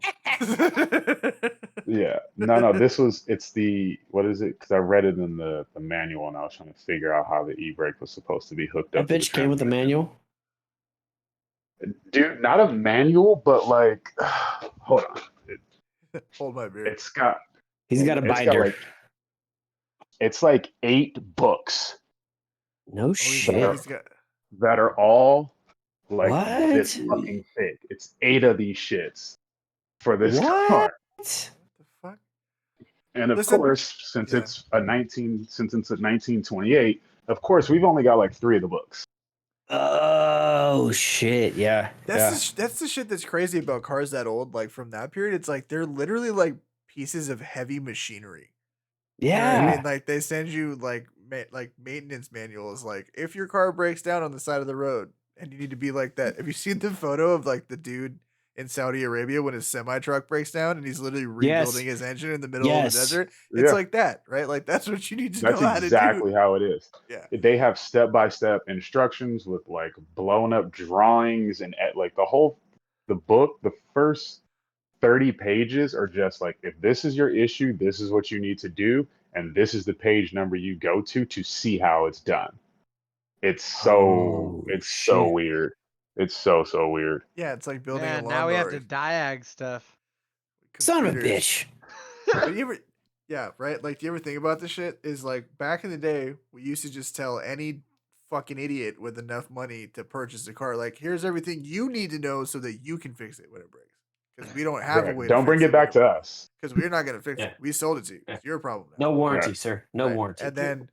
And then we Warranty? made the No. right now we made the cars smarter, which means you need a $10,000 piece of equipment just to figure out what's broken on your $50,000 car. Right. Yep. Okay. Oh, Exactly. So much speaking of better. this thing being a tractor, guess what engine is in it? A Is it tractor. Is it a It's a Detroit straight 8. straight What? 8? Whoa. Yeah, that's a old school. straight 8, bro. That's a fucking tractor motor. Yeah, it's an inline 8. No, they're long as fuck. This is also the deep. What was the yeah, Cadillac had like a V16 in the same kind of time period, so it was two of those fuckers bolted together. Yeah. That is the dumbest thing I've ever heard of in my life. Dude, look up the Dude, it's got this thing called granny gear that'll like pull itself out of the mud and it's before first gear and you just put like my boss was like, yeah, so back in the day you would like go somewhere and it would start raining and you come outside and the parking lot is like muddy and your car is kind of like sunk down because they're super heavy. And he's like, and you would just start it and put it in granny gear and you would go back inside the bar and you would turn the wheel all the way to the left or the right and you'd go back in the bar and have another couple of drinks. And by the time you came out, your car was circling the parking lot at like 3 miles an hour. What? It would drag itself out of the mud and slowly circle the parking lot. Yeah, it had a and then you would transfer just case. walk You're up to it literally and get driving in. a fucking luxury ass fucking tractor. Yes. Like 100%. 1000%. Like that's a tractor Suicide with a door. bar at Because the you top. had to remember, like when that car came out, it's not like we had a paved network of That's true. highways. That's true. In the nation, Right. you know That's what I very mean? It's true. like you're driving on Very dirt fucking roads. true. We're Right. just The out of the tires start with horseless like carriage 85 area. or something tiny. Fucking wild. How the fuck That's did crazy. you ever end up working on these cars? It's so random. Dude. Dude, the whole story of how I got there is just ridiculous. Like, I was working at an off-road truck place, I and remember that. yeah, and like my boss there, like we were so busy that he took forever to check his email. So I'd been there like a month or two before he realized that I didn't pass my piss test. That's So awesome. I'm working one day and I get a phone call and they're like, it's this company, Studebaker Restorations. They're like, hey, like you applied like a month or two ago, but we've been really busy and blah blah blah. But we want to know if you were still interested. And I was like, I'm at work right now. I'll call you back. And then my boss comes to me when I come back from lunch and he was like, hey man, like, I've been going through my emails and everything. I just saw like, your results from your drug test. And I was like, oh, okay, yeah. And he was like, yeah, like my insurance company says I gotta let you go.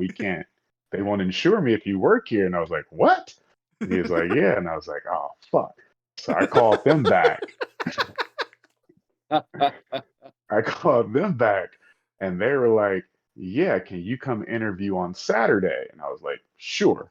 So I show up the Yes. next day and the interview, like now that I work there, I've kind of taken over the responsibility of interviewing people because I am the last person with like minimal experience that we need to hire because they are terrible at interviewing. Like my interview was just like, what have you done before this? I was like, I worked at a drift shop and I worked at a off-road truck shop. And they was like, what do you know about restoration? I was like, nothing.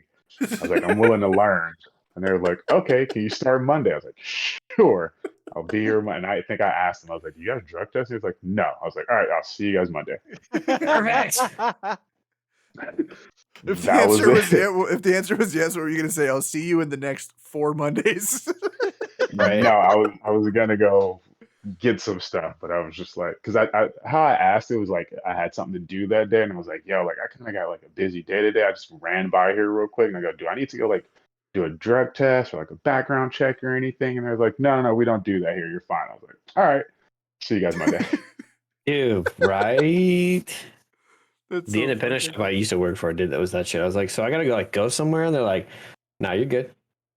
Yeah, Okay. Yeah, I'll see you Monday. Like, I'll yeah, catch you guys later. Yeah, right. I mean, but now like it's just we're so busy. Like even today before I left, we got another Studebaker in that's LS swap, just came from the body shop, like cocaine white paint job. I don't know how this keeps happening. We Huh. keep getting cars back from body shops, and the body shops are losing parts. So this dude brought us this truck with no doors, no hood, no tailgate because the body shop lost all of his hinges. So like we have to order all of this shit again. What? And we were like, Lost well, his how'd they lose your hinges? hinges? And he's like, I don't know. Yeah. What?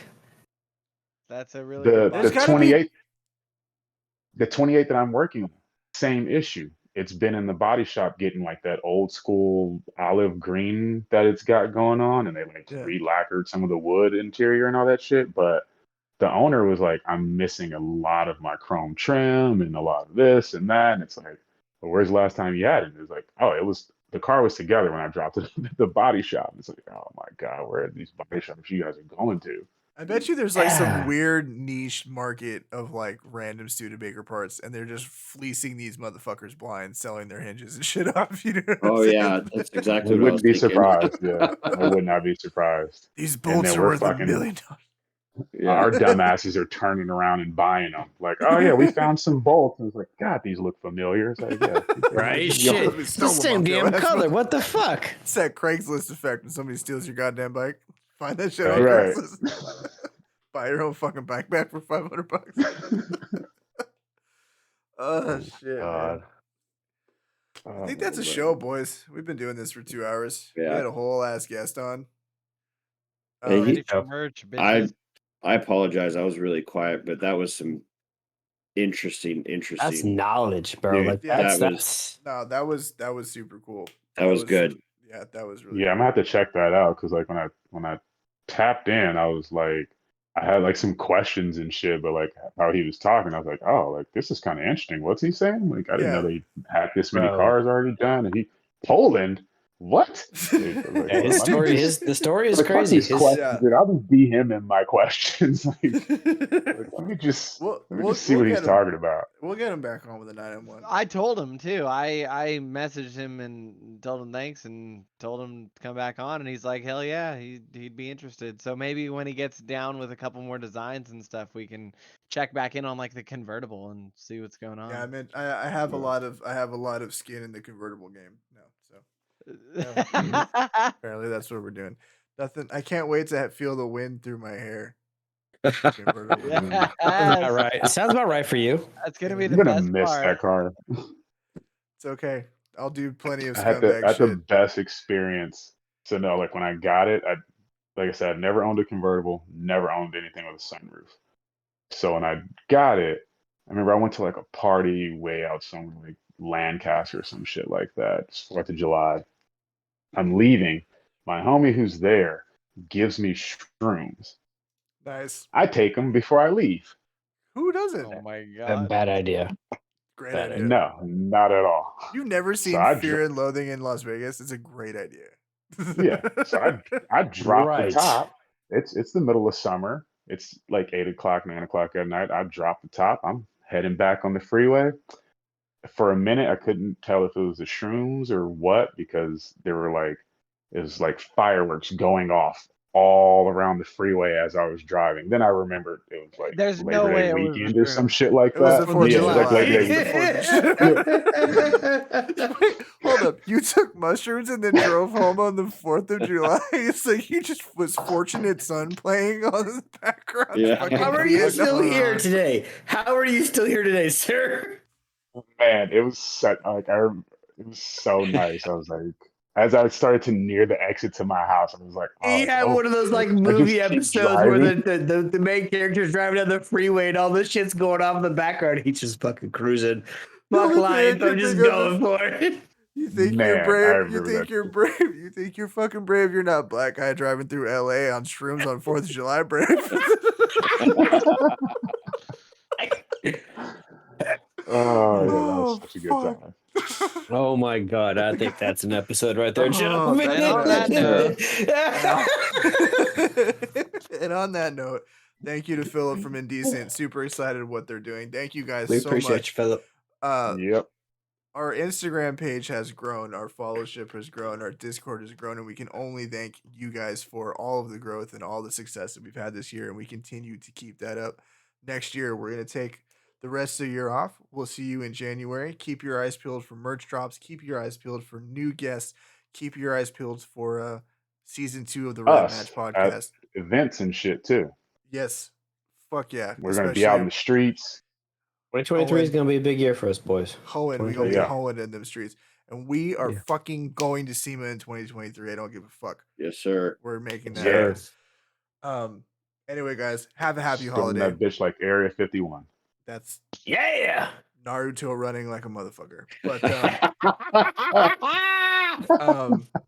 you guys have happy holidays, whatever it is you celebrate. Love to your families, love to yourselves. Enjoy your cars. You don't have very much long with them before they pry them from our cold dead fingers. And yeah, we'll see you with Yeah. even more fucking hot fire in 2023. Peace out, guys. bye. Later. Later.